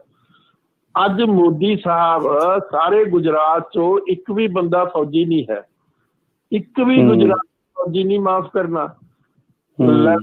ਮਰਨ ਲਈ ਸਿੱਖ ਫੌਜਾਂ, ਉੱਥੇ ਤੁਸੀਂ ਸਿੱਖਾਂ ਦੇ ਸਲੋਗਨ ਵੀ ਲਾ ਦਿਓ, ਉੱਥੇ ਤੁਸੀਂ ਸਿੱਖਾਂ ਦੇ ਨਿਸ਼ਾਨ ਸਾਹਿਬ ਵੀ ਲਹਿਰਾ ਦਿਓ, ਉੱਥੇ ਤੁਸੀਂ ਜੋ ਮਰਜ਼ੀ ਕਰ ਲਓ, ਖੰਡ ਪਾਠ ਵੀ ਕਰਾ ਦਿਓ, ਗੁਰੂ ਗ੍ਰੰਥ ਸਾਹਿਬ ਨੂੰ ਵੀ ਅੱਗੇ ਜੀਪ ਦੇ ਵਿੱਚ ਜਾਂ ਟਰੱਕ ਦੇ ਉੱਤੇ ਲੈ ਜਾਓ। ਤੋਂ ਮਤਲਬ ਕਹਿਣ ਦਾ ਇਹ ਹੈ, ਲੇਕਿਨ ਜਦੋਂ ਕੋਈ ਪ੍ਰੋਸਪੈਰਿਟੀ ਦੀ ਗੱਲ ਹੋਣੀ ਹੈ ਤਾਂ ਗੁਜਰਾਤ 'ਚ ਹੀ ਹੋਣੀ ਹੈ। ਤੋ ਰਿਲਾਇੰਸ ਵਾਲੇ ਗੁਜਰਾਤ ਦੇ ਆ, ਅਦਾਨੀ ਗੁਜਰਾਤ ਨੇ, ਲੋਕਾਂ ਨੂੰ ਸਾਰੀ ਪ੍ਰੋਸਪੈਰਿਟੀ ਇਸ ਮੁਲਕ ਦੀ ਲੁੱਟ ਕੇ ਮੋਦੀ ਸਾਹਿਬ ਨੇ ਗੁਜਰਾਤ 'ਚ ਕਾਇਮ ਕਰਤੀ ਹੈ। ਸਾਡੀ ਤਾਂ ਕੋਈ ਲੀਡਰਸ਼ਿਪ ਨਹੀਂ ਹੈ, ਮਾਫ ਕਰਨਾ, ਸਾਡੀ ਤਾਂ ਲੀਡਰਸ਼ਿਪ ਹਾਲ ਆ। ਉੱਥੇ ਵਿਚਾਰੇ ਸਿੱਖ ਜਿਹੜੇ ਹੈਰਾਨ ਕੱਛ ਦੇ ਵਿੱਚ ਵਸੇ 1965 ਦੇ 'ਚ, ਉਹਨਾਂ ਨੂੰ ਉਜਾੜਿਆ ਜਾ ਰਿਹਾ। ਤਾਂ ਬਾਦਲ ਵੀ ਖੁੱਲ ਕੇ ਨਹੀਂ ਅੱਖਾਂ ਨਾਲ ਅੱਖ ਮਿਲਾ ਕੇ ਕਹਿੰਦੇ ਵੀ ਤੁਸੀਂ ਮੋਦੀ ਸਾਹਿਬ ਇਹ ਕੀ ਕਰ ਰਹੇ ਹੋ, ਗੈਰ ਕਾਨੂੰਨੀ ਗੱਲ ਕਰ ਰਹੇ ਹੋ, ਉਹਨਾਂ ਨੂੰ ਉਜਾੜ ਰਹੇ ਹੋ ਜਿਨ੍ਹਾਂ ਨੇ ਆਪਣਾ ਘਰ-ਬਾਰ ਚੁੱਲ੍ਹੇ ਵੇਚ ਕੇ ਉੱਥੇ ਜ਼ਮੀਨਾਂ 1965 ਦੇ 'ਚ ਲਾਲ ਬਹਾਦਰ ਸ਼ਾਸਤਰੀ ਦੇ ਕਹਿਣ ਤੇ ਖਰੀਦੀਆਂ। ਹੈਲੋ, ਹਾਂਜੀ ਹਾਂਜੀ ਹਾਂਜੀ ਜੀ, ਹੈਲੋ, ਹਾਂਜੀ ਤੁਸੀਂ ਹੈਲੋ, ਹਾਂਜੀ ਹਾਂਜੀ ਹਾਂਜੀ ਭਾਈ ਸਾਹਿਬ ਜੀ, ਤੁਸੀਂ ਵੈਸੇ ਜਿਹੜੀ ਗੱਲ ਕੀਤੀ ਹੁਣ ਗੁਜਰਾਤ ਵਾਲੀ, ਡੈਫੀਨੇਟਲੀ ਹੁਣ ਸੇਮ ਚੀਜ਼ ਆਪਾਂ ਦੇਖ ਰਹੇ ਹਾਂ ਯੂਪੀ 'ਚ ਆ ਰਹੀ ਹੈ ਗੱਲ।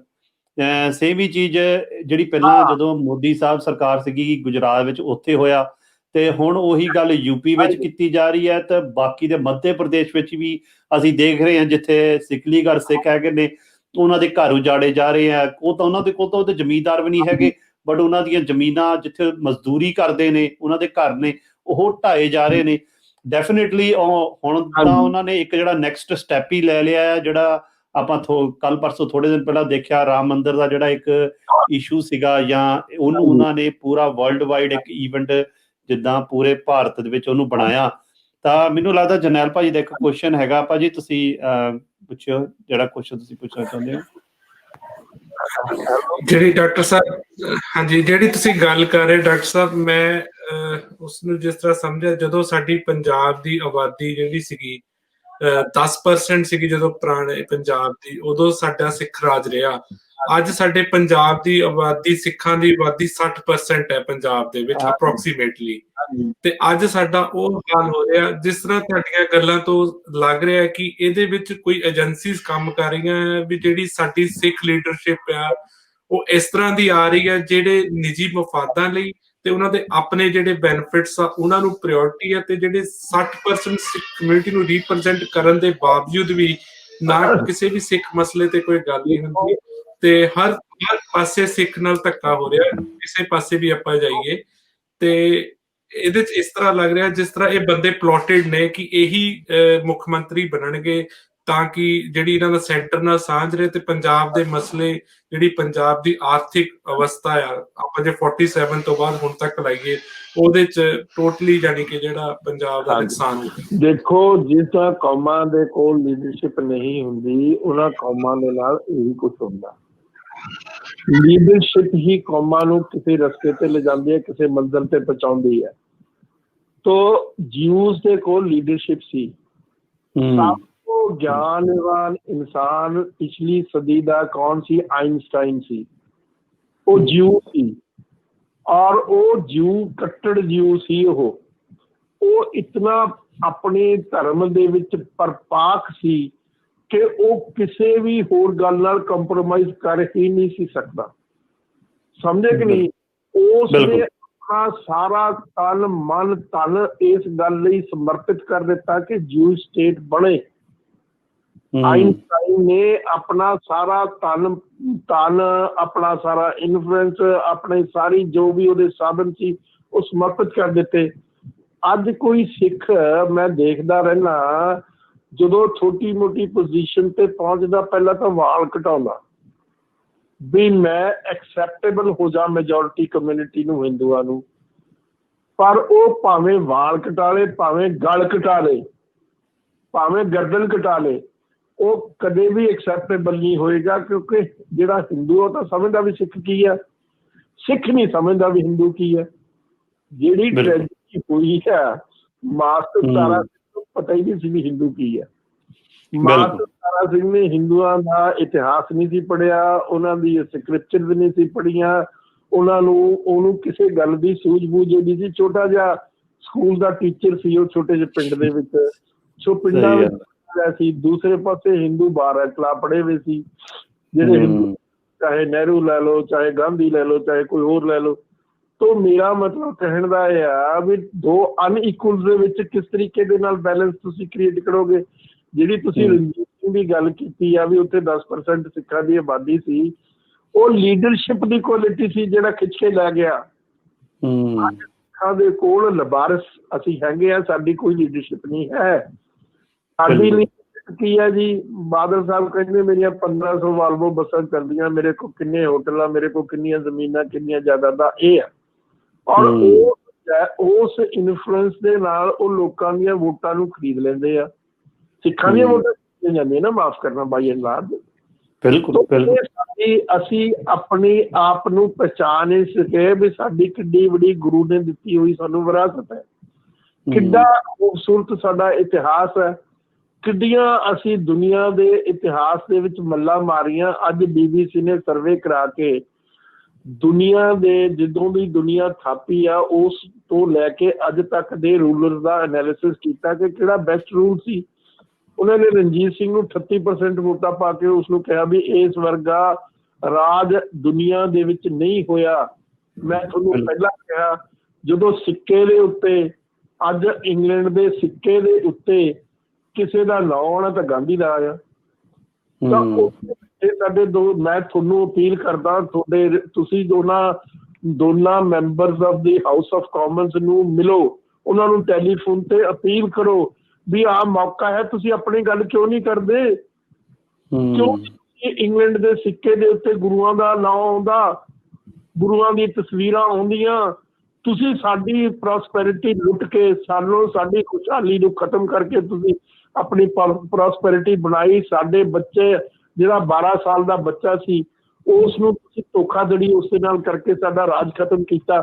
ਅਸੀਂ ਤੁਹਾਡੀ ਕੌਨਸ਼ੀਅਸ ਨੂੰ ਅਪੀਲ ਕਰਦੇ ਹਾਂ ਕਿ ਤੁਸੀਂ ਜੇ ਅੱਜ ਸਿੱਕਾ ਜਾਰੀ ਕਰ ਰਹੇ ਹੋ ਤਾਂ ਸਾਡੇ ਗੁਰੂਆਂ ਦਾ ਨਾਮ ਉਸ ਸਿੱਕੇ ਦੇ ਉੱਤੇ ਹੋਣਾ ਚਾਹੀਦਾ। ਇਹ ਗੱਲ ਤੁਸੀਂ ਕਹੋ। ਮੇਰੇ ਕੋਲ ਤਾਂ ਉਹਨਾਂ ਦਾ ਫੋਨ ਨਹੀਂ ਹੁੰਦਾ, ਤਾਂ ਮੈਂ ਫੋਨ ਤੇ ਉਹਨਾਂ ਨੂੰ ਇਹ ਗੱਲ ਸਮਝਾਉਂਦਾ। ਇੱਕ ਤਾਂ ਬੀਬੀ ਸ਼ੇਰਗਿੱਲ ਬੜੇ ਅੱਛੇ ਆ, ਬੜਾ ਅੱਛਾ ਬੋਲਦੇ ਆ, ਹਾਊਸ ਆਫ ਕਾਮਨਸ ਦੇ ਇਲੈਕਟਡ ਮੈਂਬਰ ਆ, ਦੋਨੇ ਲੇਬਰ ਪਾਰਟੀ ਦੇ ਮੈਂਬਰ ਆ। ਡਾਕਟਰ ਟੇਸੀ ਬੜਾ ਲਾਇਕ ਆਦਮੀ ਹੈ, ਉਹਨਾਂ ਨੂੰ ਪਰ ਇਹ ਗੱਲ ਪਤਾ ਨਹੀਂ ਉਹਦੀ ਜ਼ੇਨ ਚ ਆਈ ਆ ਜਾਂ ਨਹੀਂ ਆਈ। ਮੈਨੂੰ ਦੁੱਖ ਹੋਇਆ ਅੱਜ ਮੈਂ ਜਦੋਂ ਇਹ ਚੀਜ਼ ਦੇਖੀ ਵੀ ਗਾਂਧੀ ਦਾ ਨਾਮ ਆ ਰਿਹਾ, ਸਿੱਖਾਂ ਦਾ ਤਾਂ ਕੋਈ ਨਾਮੋ ਨਿਸ਼ਾਨ ਹੀ ਨਹੀਂ, ਹਾਲਾਂਕਿ ਸਿੱਖਾਂ ਦੀ ਉੱਤੇ ਬਹੁਤ ਬੜੀ ਆਬਾਦੀ ਹੈ। ਜੀ ਬਿਲਕੁਲ ਭਾਈ ਸਾਹਿਬ ਜੀ, ਇਹ ਹੋ ਕੀ ਰਿਹਾ ਕਿ ਇਹ ਸੇਮ ਚੀਜ਼ ਕੁਝ ਸਾਲ ਪਹਿਲਾਂ ਟੋਰਾਂਟੋ ਦੇ ਵਿੱਚ ਵੀ ਹੋਈ ਸੀਗੀ। ਹੁੰਦਾ ਕੀ ਹੈ ਕਿ ਜਿਹੜੇ ਵੱਡੇ ਚੌਂਕ ਨੇ, ਕਿਉਂਕਿ ਉੱਥੇ ਮੇਰੀ ਗੱਲ ਹੋਈ ਸੀ ਜਦੋਂ ਟੋਰਾਂਟੋ ਕੋਈ ਸਿੰਘਾਂ ਨਾਲ, ਉੱਥੇ ਉਹਨਾਂ ਨੇ ਇੱਕ ਰੱਖਿਆ ਸੀਗਾ ਕਿ ਇੱਕ ਲਾਇਬ੍ਰੇਰੀ ਸੀਗੀ, ਕੋਈ ਐਸੀ ਜਗ੍ਹਾ ਸੀਗੀ ਉਹਨਾਂ ਦੀ ਮੰਨੀ ਪ੍ਰਵਾਨੀ, ਜਿੱਥੇ ਉਹ ਕੋਈ ਮੂਰਤੀ ਲਾਉਣਾ ਚਾਹੁੰਦੇ ਸੀਗੇ ਤਾਂ ਉਹਨਾਂ ਨੇ ਮੰਗੇ ਸੀ ਪੈਸੇ ਕਿ ਵੀ ਕਿਹੜਾ ਬੰਦਾ ਸਪਾਂਸਰ ਕਰ ਸਕਦਾ ਆ। ਤਾਂ ਅਸੀਂ ਕਰ ਨਹੀਂ ਸਕੇ ਤਾਂ ਉਹ ਕਈ ਮਿਲੀਅਨਸ ਦੇ ਕੇ ਉੱਥੇ ਉਹਨਾਂ ਨੇ ਗਾਂਧੀ ਦੀ ਮੂਰਤੀ ਜਿਹੜੀ ਸੀਗੀ ਉਹਨੂੰ ਸਟੈਬਲਿਸ਼ ਕਰ ਦਿੱਤਾ ਸੀਗਾ। ਤਾਂ ਕੁਛ ਜਿਹੜੀਆਂ ਜਗ੍ਹਾਵਾਂ ਵੀ ਨੇ, ਭਾਵੇਂ ਉਹ ਲਾਇਬ੍ਰੇਰੀ ਜਾਂ ਹੋਰ ਚੀਜ਼ਾਂ ਦੇ, ਉਹ ਵੀ ਸਪਾਂਸਰਸ਼ਿਪ ਦੇ ਉੱਤੇ ਕਰ ਲੈਂਦੇ ਨੇ। ਕੁਛ ਸਾਲ ਪਹਿਲਾਂ ਮੈਲਬਨ 'ਚ ਵੀ ਇੱਕ ਕੋਸ਼ਿਸ਼ ਹੋਈ ਸੀਗੀ, ਇੱਕ ਮਾਰਕੀਟ ਦਾ ਨਾਮ ਉਹਨਾਂ ਨੇ ਗਾਂਧੀ ਦੇ ਨਾਂ ਤੇ ਰੱਖਣ ਦੀ ਕੋਸ਼ਿਸ਼ ਕੀਤੀ ਸੀ, ਜ਼ਿਆਦਾ ਸਿੱਖਾਂ ਨੇ ਬਹੁਤ ਵਿਰੋਧ ਕੀਤਾ ਸੀਗਾ ਔਰ ਹਜ਼ਾਰਾਂ ਦੀ ਤਾਦਾਦ ਵਿੱਚ ਈਮੇਲਸ ਤੇ ਚਿੱਠੀਆਂ ਪਾਈਆਂ ਗਈਆਂ ਸੀਗੀਆਂ। ਤਾਂ ਉਹਨਾਂ ਨੇ ਉਹਨੂੰ ਫਿਰ ਪੁੱਲ ਕਰ ਲਿਆ ਸੀਗਾ, ਉਹਨਾਂ ਨੇ ਨਹੀਂ ਕੀਤਾ ਸੀਗਾ। ਪਰ ਡੈਫੀਨੇਟਲੀ ਕਿਤੇ ਨਾ ਕਿਤੇ ਜਿਹੜੇ ਤੁਸੀਂ ਗੱਲ ਕਰ ਰਹੇ ਹੋ ਇਹਦੇ ਪਿੱਛੇ ਪੈਸਾ ਵੀ ਪਲੇ ਕਰਦਾ, ਬਟ ਸਾਡੇ ਸਿੱਖਾਂ ਕੋਲ ਪੈਸੇ ਦੀ ਵੀ ਮੈਂ ਦੱਸਾਂ ਘਾਟ ਨਹੀਂ ਹੈਗੀ ਆ। ਜਿਹੜੇ ਬਾਹਰਲੇ ਮੁਲਕ 'ਚ ਬਹੁਤ ਨੇ, ਤਾਂ ਪੰਜਾਬ ਦੇ ਵਿੱਚ ਵੀ ਕਾਫੀ ਸਪੋਰਟ ਕਰਦੇ ਨੇ। ਤਾਂ ਪਰ ਡੈਫੀਨੇਟਲੀ ਇਹਦੇ ਵਿੱਚ ਉਹੀ ਗੱਲ ਹੈ ਕਿ ਜਿੱਦਾਂ ਤੁਸੀਂ ਦੱਸੀ ਕਿ ਨੀਤ ਚਾਹੀਦੀ ਆ ਪੋਜ਼ੀਟਿਵ। ਜਿਹੜੇ ਸਾਡੇ ਅੱਜ ਦੀ ਇਲੈਕਟਡ ਮੈਂਬਰਸ ਵੀ ਨੇ ਵੱਖਰੇ ਵੱਖਰੇ ਮੁਲਕਾਂ ਦੇ ਵਿੱਚ, ਉਹਨਾਂ ਨੂੰ ਕਿਤੇ ਨਾ ਕਿਤੇ ਸਿੱਖਾਂ ਮੁੱਦਿਆਂ ਨੂੰ ਲੈ ਕੇ ਜਾਂ ਡਾਇਰੈਕਟਲੀ ਇਨਡਾਇਰੈਕਟਲੀ ਜਿਹੜੇ ਨੇ ਉਹਨਾਂ ਨੂੰ ਟਾਰਗੇਟ ਜ਼ਰੂਰ ਕਰਨਾ ਚਾਹੀਦਾ ਆ। ਹੁਣ ਭਾਈ ਸਾਹਿਬ ਜੀ ਇੱਥੇ ਪੁੱਛਾਂਗੇ, ਸਾਡੇ ਕੋਲ ਹਰਪ੍ਰੀਤ ਸਿੰਘ ਰਾਜੂ ਮੰਗਲੀ ਨੇ ਜੀ, ਸਾਡੇ ਜਿਹੜੇ ਸਰੋਤੇ ਨੇ, ਉਹ ਪੁੱਛ ਰਹੇ ਨੇ ਕਿ ਆਉਣ ਵਾਲੇ ਪੰਜਾਬ ਦੇ ਬਾਰੇ ਕੀ ਵਿਚਾਰ ਹੈ ਕਿ ਵੀ ਇਹ ਤਾਂ ਆਪਾਂ ਹੁਣ ਪਾਸਟ ਦੀਆਂ ਗੱਲਾਂ ਕਰ ਲਈਆਂ ਕਿ ਇਹ ਸਾਰਾ ਕੁਝ ਹੋ ਗਿਆ ਜਾਂ ਹੋ ਰਿਹਾ ਆ, ਤੇ ਆਪਾਂ ਆਉਣ ਵਾਲਾ ਭਵਿੱਖ ਕੀ ਦੇਖਦੇ ਨੇ, ਅੱਗੇ ਕੀ ਬਣੂਗਾ ਪੰਜਾਬ ਦਾ? ਦੇਖੋ, ਜਿੱਥੋਂ ਤੱਕ ਪੰਜਾਬ ਦੀ ਗੱਲ ਆ, ਆਪਾਂ ਤਾਂ ਸਿੱਖਾਂ ਦੀ ਗੱਲ ਕਰਦੇ ਹਾਂ। ਮੈਂ ਤਾਂ ਸਿੱਖਾਂ ਨਾਲ ਕੰਸਰਨਡ ਆ। ਸਿੱਖਾਂ, ਮੈਨੂੰ ਕੋਈ ਲੀਡਰਸ਼ਿਪ ਪ੍ਰੋਪਰ ਨਜ਼ਰ ਨਹੀਂ ਆ ਰਹੀ ਪੰਜਾਬ ਦੇ ਵਿੱਚ। ਦੇਖੋ ਹੁਣ ਕੀ ਹੋਇਆ, 5-7 ਦਿਨ ਦੀ ਗੱਲ ਆ, 120-22 ਬੰਦੇ ਲਾਹਣ ਪੀ ਕੇ, ਗਲਤ ਸ਼ਰਾਬ ਪੀ ਕੇ, ਜ਼ਹਿਰੀਲੀ ਸ਼ਰਾਬ ਪੀ ਕੇ ਮਾਰੇ ਗਏ। ਔਰ ਸਰਦਾਰ ਅਮਰਿੰਦਰ ਸਿੰਘ ਨੇ ਸਹੁੰ ਖਾਧੀ ਸੀ, ਗੁਟਕਾ ਸਾਹਿਬ ਹੱਥ 'ਚ ਲੈ ਕੇ, ਤਲਵੰਡੀ ਸਾਹਿਬ ਦੇ ਤਖਤ ਕੰਨੀ ਮੂੰਹ ਕਰਕੇ ਕਿਹਾ ਸੀ ਮੈਂ ਕੁਛ ਹਫ਼ਤਿਆਂ ਦੇ ਅੰਦਰ ਅੰਦਰ ਇਹ ਚੀਜ਼ ਖਤਮ ਕਰ ਦੂੰਗਾ। ਅੱਜ ਕਿੱਥੇ ਹੈਗੇ ਆ ਚੀਫ ਮਿਨਿਸਟਰ ਪੰਜਾਬ ਦੇ? ਬਲਕਿ ਉਹ ਆਪਣੀ ਕੋਈ ਮੋਰਲ ਰਿਸਪੌਂਸਿਬਿਲਿਟੀ ਲੈਣ ਦੀ ਬਜਾਏ ਦੂਸਰਿਆਂ ਤੇ ਦੂਸ਼ਣਬਾਜ਼ੀ ਕਰ ਰਹੇ ਆ। ਕੀ ਸਰਕਾਰ ਦੀ ਇਹ ਜ਼ਿੰਮੇਵਾਰੀ ਨਹੀਂ ਸੀ? ਸਰਕਾਰ ਦੇ ਹੇਠਾਂ ਐਡੀ ਬੜੀ ਜ਼ਹਿਰੀਲੀ ਸ਼ਰਾਬ ਦੇ ਵਿੱਚ ਲੋਕਾਂ ਨੇ ਲੱਖਾਂ ਕਰੋੜਾਂ ਰੁਪਈਆ ਕਮਾ ਲਿਆ, ਤਾਂ ਸਰਕਾਰ ਕੀ ਕਰ ਰਹੀ ਹੈ? ਸਰਕਾਰ ਅੰਨੀ ਆ ਜਾਂ ਸਰਕਾਰ ਬੋਲੀ ਆ ਜਾਂ ਸਰਕਾਰ ਸੁੱਤੀ ਪਈ ਆ? ਤੋ ਮੇਰਾ ਮਤਲਬ ਕਹਿਣ ਦਾ ਇਹ ਤੁਹਾਡੀ ਲੀਡਰਸ਼ਿਪ ਹੈਗੀ। ਔਰ ਬਹੁਤ ਸਾਰੇ ਹੋਰ ਲੋਕ ਮੈਨੇ ਅਖਬਾਰਾਂ 'ਚ ਪੜ੍ਹਿਆ ਉਹ ਅੰਨੇ ਹੋ ਗਏ ਆ ਉਹ ਸ਼ਰਾਬ ਪੀ ਕੇ, ਉਹਨਾਂ ਦੀ ਲਾਈਟ ਜਾਂਦੀ ਰਹੀ ਆ, ਉਹ ਪਰਮਾਨੈਂਟ ਲਾਇਬਿਲਿਟੀ ਬਣ ਚੁੱਕੇ ਹੈ ਆਪਣੇ ਪਰਿਵਾਰਾਂ ਲਈ, ਔਰ ਉਹਨਾਂ ਪਰਿਵਾਰਾਂ ਦੇ ਕੋਲ ਕੋਈ ਰੋਟੀ ਰੋਜ਼ੀ ਦਾ ਰੁਜ਼ਗਾਰ ਨਹੀਂ ਹੈ। ਤਾਂ ਉਹ ਮਰਨ ਵਾਲੇ ਤਾਂ ਮਰ ਗਏ, ਜਿਹੜੇ ਪਿੱਛੇ ਰਹਿ ਗਏ ਉਹ ਜਿਉਂਦੇ ਮਰ ਗਏ, ਜਿਹੜੇ ਅੰਨੇ ਹੋ ਗਏ ਉਹ ਵੀ ਜਿਉਂਦੇ ਮਰ ਗਏ। ਤੋ ਇਹ ਬਹੁਤ ਵੱਡੀ ਤਰਾਸਦੀ ਹੈ। ਇਸ ਤਰਾਸਦੀ ਦੇ ਉੱਤੇ ਪੋਲਿਟਿਕਸ ਖੇਡੀ ਜਾ ਰਹੀ ਹੈ। ਕਿੱਡਾ ਬੜਾ ਦੁਖਾਂਤ ਹੈ, ਕਿੱਡੀ ਬੜੀ ਟ੍ਰੈਜੇਡੀ ਹੈ, ਕਿੱਡੀ ਬੜੀ ਦੁਰਦਸ਼ਾ ਹੈ ਇਸ ਕੌਮ ਦੀ, ਜਿਸ ਕੌਮ ਨੇ ਇਤਿਹਾਸ ਦੇ ਵਿੱਚ ਕਿੱਡੀਆਂ ਕਿੱਡੀਆਂ ਮੱਲਾਂ ਮਾਰੀਆਂ, ਕਿੱਡੀ ਖੁਸ਼ਹਾਲੀ ਦੇਖੀ ਆਪਣੇ ਇਤਿਹਾਸ ਦੇ ਵਿੱਚ, ਕਿੱਡਾ ਵੱਡਾ ਤੁਹਾਡਾ ਅੰਪਾਇਰ, ਕਿੱਡੀ ਵੱਡੀ ਤੁਹਾਡੀ ਸੋਵਰੇਨਿਟੀ, ਕਿੱਡੇ ਵੱਡੇ ਤੁਹਾਡੇ ਹੀਰੇ ਜਵਾਹਰਾਤਾਂ, ਪੈਸੇ, ਜ਼ਮੀਨਾਂ ਜਾਇਦਾਦਾਂ ਦੇ ਤੁਸੀਂ ਮਾਲਕ। ਅੱਜ ਕਿੱਥੇ ਆ ਬੈਠੇ ਤੁਸੀਂ? ਜ਼ਹਿਰੀਲੀਆਂ ਸ਼ਰਾਬਾਂ ਪੀ ਕੇ ਮੌਤਾਂ ਹੋ ਗਈਆਂ 3-4 ਦਿਨ ਦੇ ਵਿੱਚ, 125 ਤੋਂ ਵੱਧ ਬੰਦਿਆਂ ਦੀਆਂ। ਔਰ ਉਸ ਤੋਂ ਇਲਾਵਾ ਕੁਛ ਬੰਦੇ ਪਰਮਾਨੈਂਟਲੀ ਡਿਸੇਬਲਡ ਹੋ ਗਏ ਆ। ਜਿਹੜੇ ਰੁਜ਼ਗਾਰ ਪਰਿਵਾਰਾਂ ਦੇ ਵਿੱਚ ਰੋਟੀ ਰੋਜ਼ੀ ਕਮਾਉਣ ਵਾਲੇ ਸੀ ਉਹ ਜਾਂਦੇ ਰਹੇ ਆ, ਬਾਹਰ ਹੋ ਗਏ। ਕੀ ਹੋਊਗਾ? ਕੀ ਹੋਊਗਾ ਸਾਡਾ? ਕਿੱਥੇ ਖੜੇ ਆ ਅਸੀਂ? ਸਾਨੂੰ ਆਪਣੀ ਵੀ ਛਾਣਬੀਨ ਕਰਨੀ ਪਏਗੀ। ਅਸੀਂ ਕਦੇ ਇਸ ਗੱਲ ਤੇ ਆਵਾਜ਼ ਹੀ ਨਹੀਂ ਉਠਾਈ, ਬਾਦਲ ਸਾਹਿਬ ਨੂੰ ਇਹ ਗੱਲ ਪੁੱਛੀ ਨਹੀਂ ਵੀ ਤੁਸੀਂ ਸਾਨੂੰ ਆਟਾ ਦਾਲ ਦੇ ਰਹੇ ਹੋ, ਸਾਨੂੰ ਰੁਜ਼ਗਾਰ ਦਿਓ ਤਾਂ ਅਸੀਂ ਰੁਜ਼ਗਾਰ ਕਰਕੇ 10 ਲੋਹਾਂ ਦੀ ਕਮਾਈ ਕਿਰਤ ਕਰਕੇ, ਕਿਰਤ ਸਾਨੂੰ ਵਿਰਾਸਤ 'ਚ ਮਿਲੀ ਹੈ, ਗੁਰੂ ਨੇ ਦਿੱਤੀ ਆ, ਉਹ ਕਰਕੇ ਅਸੀਂ ਰੋਟੀ ਰੋਜ਼ੀ ਕਮਾਈਏ, ਆਪ ਵੀ ਖਾਈਏ, ਆਪਣੇ ਬੱਚਿਆਂ ਨੂੰ ਵੀ ਖਵਾਈਏ, ਲੋਕਾਂ ਨੂੰ ਵੀ ਖਵਾਈਏ। ਤੋ ਮੇਰਾ ਮਤਲਬ ਕਹਿਣ ਦਾ ਹੈ ਅੱਜ ਸਾਨੂੰ ਇਸ ਸਥਿਤੀ ਵਿੱਚ ਪਾ ਦਿੱਤਾ ਗਿਆ ਜਾਣ ਬੁੱਝ ਕੇ। ਜਿੰਨੀਆਂ ਇਸ ਕਿਸਮ ਦੀਆਂ ਚੀਜ਼ਾਂ ਪੰਜਾਬ 'ਚ ਦਿੱਤੀਆਂ ਜਾ ਰਹੀਆਂ, ਦੁਨੀਆ ਹਿੰਦੁਸਤਾਨ ਦੇ ਦੂਜੇ ਸੂਬਿਆਂ 'ਚ ਨਹੀਂ ਇਹ ਦਿੱਤੀਆਂ ਜਾ ਰਹੀਆਂ। ਮਾਫ਼ ਕਰਨਾ, ਹਰਿਆਣੇ ਵਿੱਚ ਰੁਜ਼ਗਾਰ ਦਿੱਤਾ ਜਾ ਰਿਹਾ, ਦੂਸਰੇ ਸੂਬਿਆਂ ਵਿੱਚ ਰੁਜ਼ਗਾਰ ਦਿੱਤੇ ਜਾ ਰਹੇ, ਲੇਕਿਨ ਸਾਨੂੰ ਕੀ ਦਿੱਤਾ ਜਾ ਰਿਹਾ? ਭੀਖ ਦਿੱਤੀ ਜਾ ਰਹੀ। ਅਸੀਂ ਮੰਗਤੇ ਬਣ ਗਏ, ਅਸੀਂ ਆਪਣੀ ਅਣਖ ਗਵਾ ਲਈ, ਅਸੀਂ ਆਪਣਾ ਸਵਾਇਮਾਨ ਗਵਾ ਲਿਆ। ਤੋ ਇਹ ਗੱਲਾਂ ਸੋਚਣ ਵਾਲੀਆਂ, ਵਿਚਾਰਨ ਵਾਲੀਆਂ, ਔਰ ਇਸ ਦੇ ਵਿੱਚ ਸਹਿਜ ਦੇ ਵਿੱਚ ਰਹਿ ਕੇ ਇਸ ਦੇ ਹੱਲ ਕੱਢਣੇ ਪੈਣਗੇ। ਬਿਲਕੁਲ ਬਿਲਕੁਲ ਡਾਕਟਰ ਸਾਹਿਬ, ਤੁਸੀਂ ਬੜੀਆਂ ਗੰਭੀਰ ਗੱਲਾਂ ਕੀਤੀਆਂ ਨੇ ਕਿ ਕਿਉਂਕਿ ਇਹ ਸੱਚ ਵੀ ਹੈ। ਤਾਂ ਕਈ ਵਾਰ ਕੀ ਲੱਗਦਾ ਕਿ ਸਾਡੇ ਲੋਕ ਜਿਹੜੇ ਨੇ ਉਹ ਸੱਚ ਸੁਣਨਾ ਵੀ ਨਹੀਂ ਚਾਹੁੰਦੇ, ਕਿਉਂਕਿ ਉਹਨਾਂ ਨੂੰ ਲੱਗਦਾ ਅੱਖਾਂ ਮੀਂਜ ਲੈਂਦੇ ਨੇ। ਉਹ ਸ਼ੁਤਰਮੁਰਗ ਵਾਂਗੂ ਸੋਚਦੇ ਆ ਕਿ ਅੱਖਾਂ ਮੀਂਜ ਲੀਆਂ ਤਾਂ ਸ਼ਾਇਦ ਆਲ ਇਜ਼ ਵੈਲ ਵਾਲਾ ਸਿਸਟਮ ਹੈਗਾ। ਬਟ ਡੈਫੀਨੇਟਲੀ ਸਾਨੂੰ ਸੱਚ ਨੂੰ ਪਛਾਣਨਾ ਪੈਣਾ ਕਿ ਕੀ ਹੋ ਕੀ ਰਿਹਾ ਸਾਡੇ ਆਲੇ ਦੁਆਲੇ, ਤੇ ਅਸੀਂ ਗਵਾਇਆ ਕੀ ਆ। ਅਸੀਂ ਆਪਣੇ ਆਪ ਨੂੰ ਮਾਈਨੋਰਿਟੀ ਕਹਿ ਕੇ ਅੱਜ ਵਿਕਟਮ ਮਹਿਸੂਸ ਕਰਦੇ ਹਾਂ। ਪਰ ਜਿਵੇਂ ਤੁਸੀਂ ਵੀ ਜ਼ਿਕਰ ਕੀਤਾ ਕਿ ਬਈ ਸਿੱਖ ਜਰਨੈਲ ਭਾਜੀ ਨੇ ਵੀ ਜਿੱਦਾਂ ਜ਼ਿਕਰ ਕੀਤਾ ਕਿ ਜਦੋਂ ਸਿੱਖ ਮਿਨੋਰਿਟੀ ਵਿੱਚ ਸੀਗੇ ਜਾਂ ਬਿਲਕੁਲ 5-10%, 8% ਸੀਗੇ, ਉਦੋਂ ਸਿੱਖ ਰਾਜ ਕਰਦੇ ਨੇ, ਵੈਲਥੀ ਹੁੰਦੇ ਨੇ, ਇਕਨੋਮਿਕਲੀ ਡਰਾਈਵ ਕਰਦੇ ਨੇ ਉਸ ਧਰਤੀ ਨੂੰ, ਆਪਣੀ ਪੂਰੀ ਸਟੇਟ ਨੂੰ ਚਲਾਉਂਦੇ ਨੇ। ਡਿਸੀਜ਼ਨ ਮੇਕਿੰਗ ਦੇ ਵਿੱਚ ਜਿਹੜਾ ਬਹੁਤ ਵੱਡਾ ਰੋਲ ਹੈ ਸਿੱਖਾਂ ਦਾ। ਤੇ ਅੱਜ ਦੀ ਡੇਟ 'ਚ ਜਦੋਂ ਸਾਡੀ ਆਬਾਦੀ ਉਸ ਜਗ੍ਹਾ ਦੇ ਵਿੱਚ, ਜਾਂ ਜਿਹਨੂੰ ਆਪਾਂ ਪੰਜਾਬ ਕਹਿੰਦੇ ਹਾਂ, ਉੱਥੇ 60% ਹੈ ਜਾਂ 55% ਹੈ, ਅੱਜ ਅਸੀਂ ਵਿਕਟਮ ਰੋਲ ਪਲੇ ਕਰ ਰਹੇ ਹਾਂ। ਕਿਤੇ ਨਾ ਕਿਤੇ ਡੈਫੀਨੇਟਲੀ ਸਾਡੀ ਮਾਨਸਿਕਤਾ ਦੇ ਉੱਤੇ ਸਾਨੂੰ ਸੋਚਣਾ ਪੈਣਾ ਹੈ, ਸਾਨੂੰ ਆਪਣੇ ਉੱਤੇ ਵਿਚਾਰ ਕਰਨ ਦੀ ਲੋੜ ਹੈ। ਉਹੀ ਜਿੱਦਾਂ ਮੈਂ ਹਮੇਸ਼ਾ ਗੱਲ ਕਰਦਾ ਹੁੰਦਾ ਕਿ end of the day ball is in the court of the people, ਕਿ ਸਾਡੇ ਹੱਥ ਵਿੱਚ ਕਹਿੰਦੇ ਆ ਕਿ ਅਸੀਂ ਕੀ ਕਰਨਾ ਉਹਦੇ ਨਾਲ ਤੇ ਕਿੱਧਰ ਨੂੰ ਚੱਲਣਾ ਆ। ਅਸੀਂ ਜਿੱਦਾਂ ਦੀਆਂ ਵੋਟਾਂ ਪਾ ਕੇ ਲੀਡਰਾਂ ਨੂੰ ਚੁਣਦੇ ਹਾਂ, ਵਿਜ਼ਨਰੀ ਅਸੀਂ ਦੇਖ ਹੀ ਰਹੇ ਹਾਂ ਕਿ ਜਦੋਂ ਤੱਕ ਲੀਡਰ ਸਾਡੇ ਵਿਜ਼ਨਰੀ ਸੀਗੇ ਤਾਂ ਅਸੀਂ ਰਾਜ ਕੀਤਾ ਤੇ ਕੌਮ ਵੀ ਚੜ੍ਹਦੀ ਕਲਾ ਵਿੱਚ ਰਹੀ ਹੈ, ਬੱਚਿਆਂ ਦੀ ਐਜੂਕੇਸ਼ਨ ਲੈਵਲ ਬਹੁਤ ਹਾਈ ਰਿਹਾ ਆ। ਪਰ ਜਦੋਂ ਸਾਡੀ ਲੀਡਰਸ਼ਿਪ ਜਿਹੜੀ ਆ ਉਹ ਵਿਕਾਊ ਆ ਗਈ ਜਾਂ ਫਿਰ ਨੌਨ ਵਿਜ਼ਨਰੀ ਆ ਗਈ, ਜਿਹੜੀ ਸਿਰਫ ਆਪਣਾ ਮੂਹਰੇ ਰੱਖਣਾ ਚਾਹੁੰਦੀ ਸੀ, ਉਹਨਾਂ ਕੋਲ ਕੋਈ ਕੌਮ ਨੂੰ ਵੀ ਦੇਣ ਲਈ ਵਿਜ਼ਨ ਨਹੀਂ ਸੀਗਾ, ਤਾਂ ਕੌਮ ਜਿਹੜੀ ਆ ਉਹ ਨਿਗਾਰ ਦੇ ਵੱਲ ਨੂੰ ਚੱਲ ਗਈ। ਤੇ ਨਾਲੇ ਅਸੀਂ ਵੀ ਕਸੂਰਵਾਰ ਹਾਂ, ਜਿਹੜੇ ਗੁਰੂ ਨਾਲੋਂ ਵੀ ਕਿਤੇ ਨਾ ਕਿਤੇ ਟੁੱਟ ਗਏ ਹਾਂ ਤੇ ਆਪਣੇ ਸੈਲਫਿਸ਼ ਹੋ ਗਏ ਹਾਂ।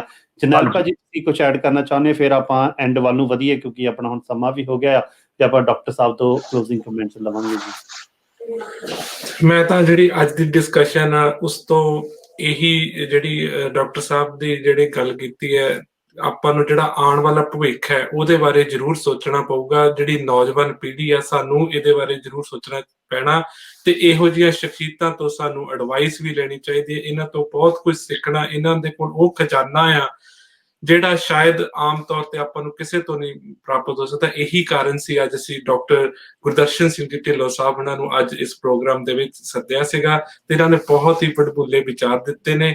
ਮੈਂ ਤਾਂ ਆਪਣੇ ਵੱਲੋਂ ਅਖੀਰ 'ਚ ਇਹੀ ਗੱਲ ਕਹਾਂ ਕਿ ਡਾਕਟਰ ਸਾਹਿਬ ਇਸੇ ਤਰ੍ਹਾਂ ਚੜ੍ਹਦੀ ਕਲਾ ਦੇ ਵਿੱਚ ਰਹਿਣ ਤੇ ਇਸੇ ਤਰ੍ਹਾਂ ਜਿਹੜੀ ਸਾਡੀ ਕੌਮ ਨੂੰ ਆਪਣਾ ਹੋਕਾ ਦਿੰਦੇ ਰਹਿਣ। ਇਹਨਾਂ ਦੇ ਵਿੱਚ ਬਹੁਤ ਜ਼ਿਆਦਾ ਜਜ਼ਬਾ ਹੈ ਉਹ ਆਪਣੀ ਕੌਮ ਦੇ ਪ੍ਰਤੀ, ਆਪਣੇ ਪੰਜਾਬ ਦੇ ਪ੍ਰਤੀ। ਮੈਂ ਤਾਂ ਇਹੀ ਐਂਡ 'ਚ ਗੱਲ ਕਰਨੀ ਹੈ ਕਿ ਡਾਕਟਰ ਸਾਹਿਬ ਚੜ੍ਹਦੀ ਕਲਾ 'ਚ ਰਹਿਣ ਤੇ ਇਸੇ ਤਰ੍ਹਾਂ ਹਰ ਵਾਰ ਹੋਕਾ ਦਿੰਦੇ ਰਹਿਣ। ਮੈਂ ਇੱਕ ਚੀਜ਼ ਹੋਰ ਐਡ ਕਰਾਂਗਾ ਇੱਥੇ ਕਿ ਅਸੀਂ ਪੜ੍ਹਨਾ ਛੱਡ ਦਿੱਤਾ। ਮੇਰੀ ਜਦੋਂ ਡਾਕਟਰ ਸਾਹਿਬ ਨਾਲ ਅੱਜ ਸਵੇਰੇ ਗੱਲ ਹੋ ਰਹੀ ਸੀ, ਡਾਕਟਰ ਸਾਹਿਬ ਕਹਿੰਦੇ ਭਾਈ ਮੈਂ ਟੈਕਨੋਲੋਜੀ ਤੋਂ ਬੜਾ ਪਿੱਛੇ ਹਾਂ ਬਟ ਮੈਂ 12 ਘੰਟੇ ਅੱਜ 80 ਸਾਲ ਤੋਂ ਬਾਅਦ ਡਾਕਟਰ ਸਾਹਿਬ ਜੀ ਦੀ ਉਮਰ ਹੋ ਚੁੱਕੀ ਹੈ, ਕਹਿੰਦੇ ਮੈਂ ਅੱਜ ਵੀ 12 ਘੰਟੇ ਜਿਹੜੇ ਨੇ ਉਹ ਪੜ੍ਹਦਾ ਹਾਂ, ਕਿਤਾਬਾਂ ਪੜ੍ਹਦਾ ਹਾਂ ਤੇ ਹੱਥ ਦੇ ਨਾਲ ਜਿਹੜਾ ਨੇ ਪੇਪਰ ਦੇ ਉੱਤੇ ਉਹ ਲਿਖਦਾ ਹਾਂ। ਤਾਂ ਮੈਨੂੰ ਲੱਗਦਾ ਇੱਕ ਬਹੁਤ ਵੱਡੀ ਗੱਲ ਹੈਗੀ ਹੈ ਕਿ ਵੀ ਤੁਸੀਂ ਆਪਣੇ ਆਪ ਨੂੰ ਅਪਡੇਟ ਰੱਖਦੇ ਹੋ, ਨੌਲੇਜ ਰੱਖਦੇ ਹੋ, ਨਾਲ ਦੀ ਨਾਲ ਤੁਸੀਂ ਲਿਖ ਵੀ ਰਹੇ ਹੋ। ਮੈਨੂੰ ਲੱਗਦਾ ਕਿਤੇ ਨਾ ਕਿਤੇ ਸਾਡੀ ਕੌਮ, ਸਾਡੀ ਕਮਿਊਨਿਟੀ ਜਿਹੜੀ ਹੈ ਇਹਦੇ ਵਿੱਚ ਬਹੁਤ ਪਿੱਛੇ ਚਲੀ ਗਈ ਹੈ ਕਿਉਂਕਿ ਕਿਸੇ ਜ਼ਮਾਨੇ 'ਚ ਸਾਡੇ ਕੋਲ ਕਿਤਾਬਾਂ ਦਾ ਖਜ਼ਾਨਾ ਹੁੰਦਾ ਸੀਗਾ, ਅੱਜ ਵੀ ਹੈ, ਮਗਰ ਸਾਡੇ ਘਰ ਦੇ ਵਿੱਚ ਉਹ ਖਜ਼ਾਨਾ ਮੁੱਕ ਗਿਆ ਸੀ, ਕਿਤਾਬਾਂ ਪੜ੍ਹਨੀਆਂ ਛੱਡਦੀਆਂ ਨੇ। ਡਾਕਟਰ ਸਾਹਿਬ ਨੇ ਬੜੀ ਵਧੀਆ ਕਿਤਾਬ ਦਾ ਜ਼ਿਕਰ ਕੀਤਾ, ਇਹਨਾਂ ਦੀ ਕਿਤਾਬ ਹੈ ਇੰਡੀਆ ਕਮਿਟ ਸੁਸਾਈਡ। ਤਾਂ ਮੈਂ ਸਾਰੇ ਦਰਸ਼ਕਾਂ ਨੂੰ ਜ਼ਰੂਰ ਬੇਨਤੀ ਕਰਾਂਗਾ ਕਿ ਜੇ ਤੁਹਾਨੂੰ ਅੱਜ ਦਾ ਟੌਪਿਕ ਜਾਂ ਇਸ ਸੰਤਾਪ ਦੇ ਬਾਰੇ ਤੁਸੀਂ ਹੋਰ ਪੜ੍ਹਨਾ ਚਾਹੁੰਦੇ ਹੋ, ਹੋਰ ਤੁਸੀਂ ਇਹਦੇ ਡੈਪਥ ਵਿੱਚ ਜਾਣਾ ਚਾਹੁੰਦੇ ਹੋ, ਵੱਖਰੇ ਵੱਖਰੇ ਪਹਿਲੂਆਂ ਨੂੰ ਜਾਣਾ ਚਾਹੁੰਦੇ ਹੋ, ਮੈਂ ਵੀ ਮੰਗਾਵਾਂਗਾ, ਜ਼ਰੂਰ ਪੜ੍ਹਾਂਗਾ।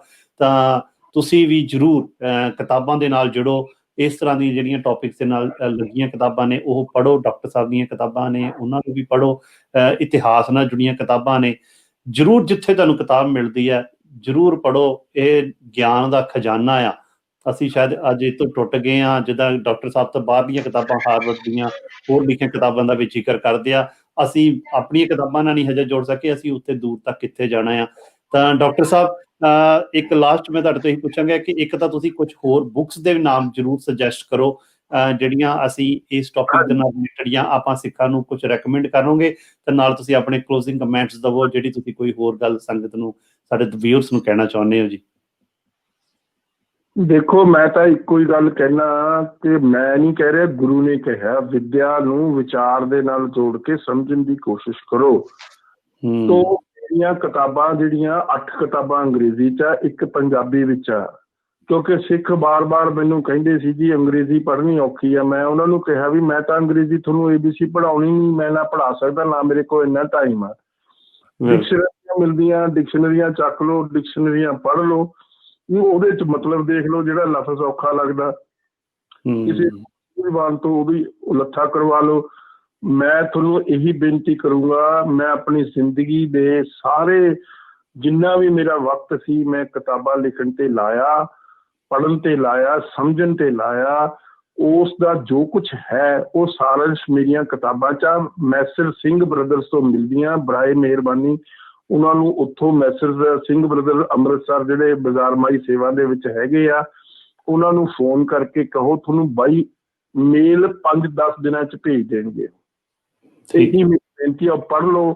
ਜੇ ਉਹਦੇ 'ਚ ਕੋਈ ਨੁਕਸ ਆ ਮੈਨੂੰ ਦੱਸੋ, ਮੈਂ ਦੂਰ ਕਰ ਲੂੰਗਾ। ਬਿਲਕੁਲ। ਥੈਂਕ ਯੂ ਡਾਕਟਰ ਸਾਹਿਬ, ਤੁਸੀਂ ਬਹੁਤ ਵਧੀਆ ਤੁਸੀਂ ਵਿਚਾਰ ਦਿੱਤੇ ਨੇ। ਅਸੀਂ ਇਹੀ ਇੱਕ ਅਰਦਾਸ ਕਰਦੇ ਹਾਂ ਕਿ ਤੁਸੀਂ ਚੜ੍ਹਦੀ ਕਲਾ ਵਿੱਚ ਰਹੋ। ਸਾਨੂੰ ਪਤਾ ਹੈ ਕਿ ਕੌਮ ਦੀ ਸਿਹਤ ਤਾਂ ਹੈਗੀ ਹੈ ਇਸ ਟਾਈਮ ਨਾਸੂਰ ਹੈ, ਇਸ ਟਾਈਮ ਤਾਂ ਚਲੋ ਸਾਰੀ ਦੁਨੀਆ ਦੀ ਹੋਈ ਪਈ ਹੈ, ਬਟ ਕੌਮ ਤਾਂ ਮੈਨੂੰ ਲੱਗਦਾ ਬੜੇ ਚਿਰ ਤੋਂ ਆਈਸੋਲੇਸ਼ਨ 'ਚ ਹੈ। ਜਦੋਂ ਜਥੇਬੰਦੀਆਂ ਜਾਂ ਆਰਗੇਨਾਈਜੇਸ਼ਨ ਆਪਸ ਵਿੱਚ ਮਿਲਣਾ ਬੰਦ ਕਰ ਦੇਣ ਤਾਂ ਮੈਨੂੰ ਲੱਗਦਾ ਹੈ ਕਿ ਉਹ ਵੱਡੀ ਆਈਸੋਲੇਸ਼ਨ ਹੁੰਦੀ ਹੈ। ਅੱਜ ਅਸੀਂ ਉਹਨੂੰ ਤਾਂ ਅੱਜ ਸਮਝ ਰਹੇ ਆਈਸੋਲੇਸ਼ਨ 'ਚ, ਪਰ ਤੁਹਾਡੇ ਲਈ ਅਸੀਂ ਸਿਹਤ ਜਾਬਦੀ ਦੇ ਲਈ ਇਹੀ ਅਰਦਾਸ ਕਰਦੇ ਹਾਂ ਤੁਸੀਂ ਚੜ੍ਹਦੀ ਕਲਾ ਵਿੱਚ ਰਹੋ, ਲਿਖਦੇ ਰਹੋ, ਹੌਕਾ ਦਿੰਦੇ ਰਹੋ, ਬੋਲਦੇ ਰਹੋ, ਵੱਖਰੇ ਵੱਖਰੇ ਚੈਨਲਾਂ ਤੇ ਤੁਸੀਂ ਆਉਂਦੇ ਹੋ। ਅਸੀਂ ਵੀ ਕੋਸ਼ਿਸ਼ ਕਰਾਂਗੇ ਫਿਊਚਰ 'ਚ ਜਿਹੜੇ ਹੁਣ ਪੋਲੀਟੀਕਲ ਮੁੱਦੇ ਕਈ ਚੱਲ ਰਹੇ ਨੇ, ਜ਼ਰੂਰ ਤੁਹਾਡੇ ਨਾਲ ਗੱਲਬਾਤ ਕਰਾਂਗੇ।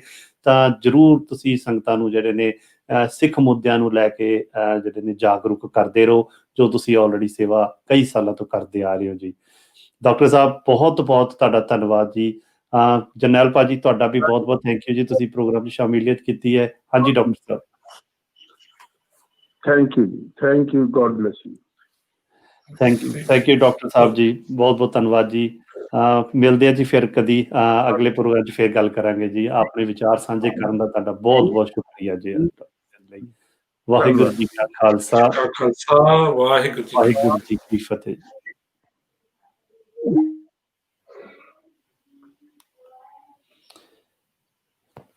ਹਾਂਜੀ ਜਰਨੈਲ ਭਾਜੀ।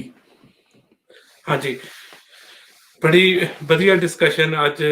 ਡਾਕਟਰ ਸਾਹਿਬ ਨੇ ਇੱਕ ਤਰ੍ਹਾਂ ਨਾਲ ਇਮੋਸ਼ਨਲੀ ਵੀ ਗੱਲਾਂ ਦੱਸੀਆਂ, ਆਪਣੇ ਸਿੱਖ ਰਾਜ ਕਿਸ ਤਰ੍ਹਾਂ ਸੀਗਾ। ਮੈਨੂੰ ਤਾਂ ਸਭ ਤੋਂ ਜ਼ਿਆਦਾ ਗੱਲ ਇਹ ਸੋਚਣ ਵਾਲੀ ਹੈ ਵੀ ਪੰਜਾਬ ਐਡੀ ਵੱਡੀ, ਉਦੋਂ ਲੈਂਡ ਵਾਈਜ਼ ਵੀ, ਏਰੀਆ ਵਾਈਜ਼ ਵੀ ਪੰਜਾਬ ਐਡਾ ਵੱਡਾ ਸੀ ਤੇ ਸਿਰਫ 10% ਆਬਾਦੀ ਤੇ ਮਹਾਰਾਜਾ ਰਣਜੀਤ ਸਿੰਘ ਨੇ ਰਾਜ ਵੀ ਕੀਤਾ। ਤੇ ਜਿਸ ਤਰ੍ਹਾਂ ਦੱਸਿਆ ਵੀ ਉਹ ਸਰਮਾਇਆ ਉਹਨਾਂ ਦੀ ਜਿਹੜਾ ਟ੍ਰੈਜਡੀ ਜਦੋਂ ਖੋਲੀ ਗਈ, ਯੂਰਪ ਦੇ ਸਾਰੇ ਦੇਸ਼ਾਂ ਦਾ ਮਿਲਾ ਕੇ ਵੀ ਇੰਨਾ ਨਹੀਂ ਸੀਗਾ, ਇਕਨੋਮਿਕ ਧਨ ਨਹੀਂ ਸੀਗਾ, ਤੇ ਆਪਾਂ ਇੰਨਾ ਕੁਝ ਗਵਾ ਕੇ ਅਸੀਂ ਉਸ ਕੌਮ ਦੇ ਵਾਰਿਸ ਜਿਹੜੀ ਸਾਡੀ ਹੁਣ ਕਮਿਊਨਿਟੀ ਆ, ਸਿੱਖ ਕਮਿਊਨਿਟੀ, ਅਸੀਂ ਕਿੰਨਾ ਕੁਝ ਤੇ ਛੋਟੇ ਜਿਹੇ ਪੰਜਾਬ 'ਚ ਰਹਿ ਕੇ ਵੀ ਆਪਾਂ 60% ਹੋ ਕੇ ਵੀ ਆਪਾਂ ਕੋਈ ਚੱਜ ਦਾ ਰਾਜ ਨਹੀਂ ਬਣਾ ਸਕੇ। ਵੀ ਇਹਦੇ ਬਾਰੇ ਜ਼ਰੂਰ ਆਪਾਂ ਨੂੰ ਸੋਚਣਾ ਪੈਣਾ ਆਉਣ ਵਾਲੇ ਟਾਈਮ ਦੇ ਵਿੱਚ।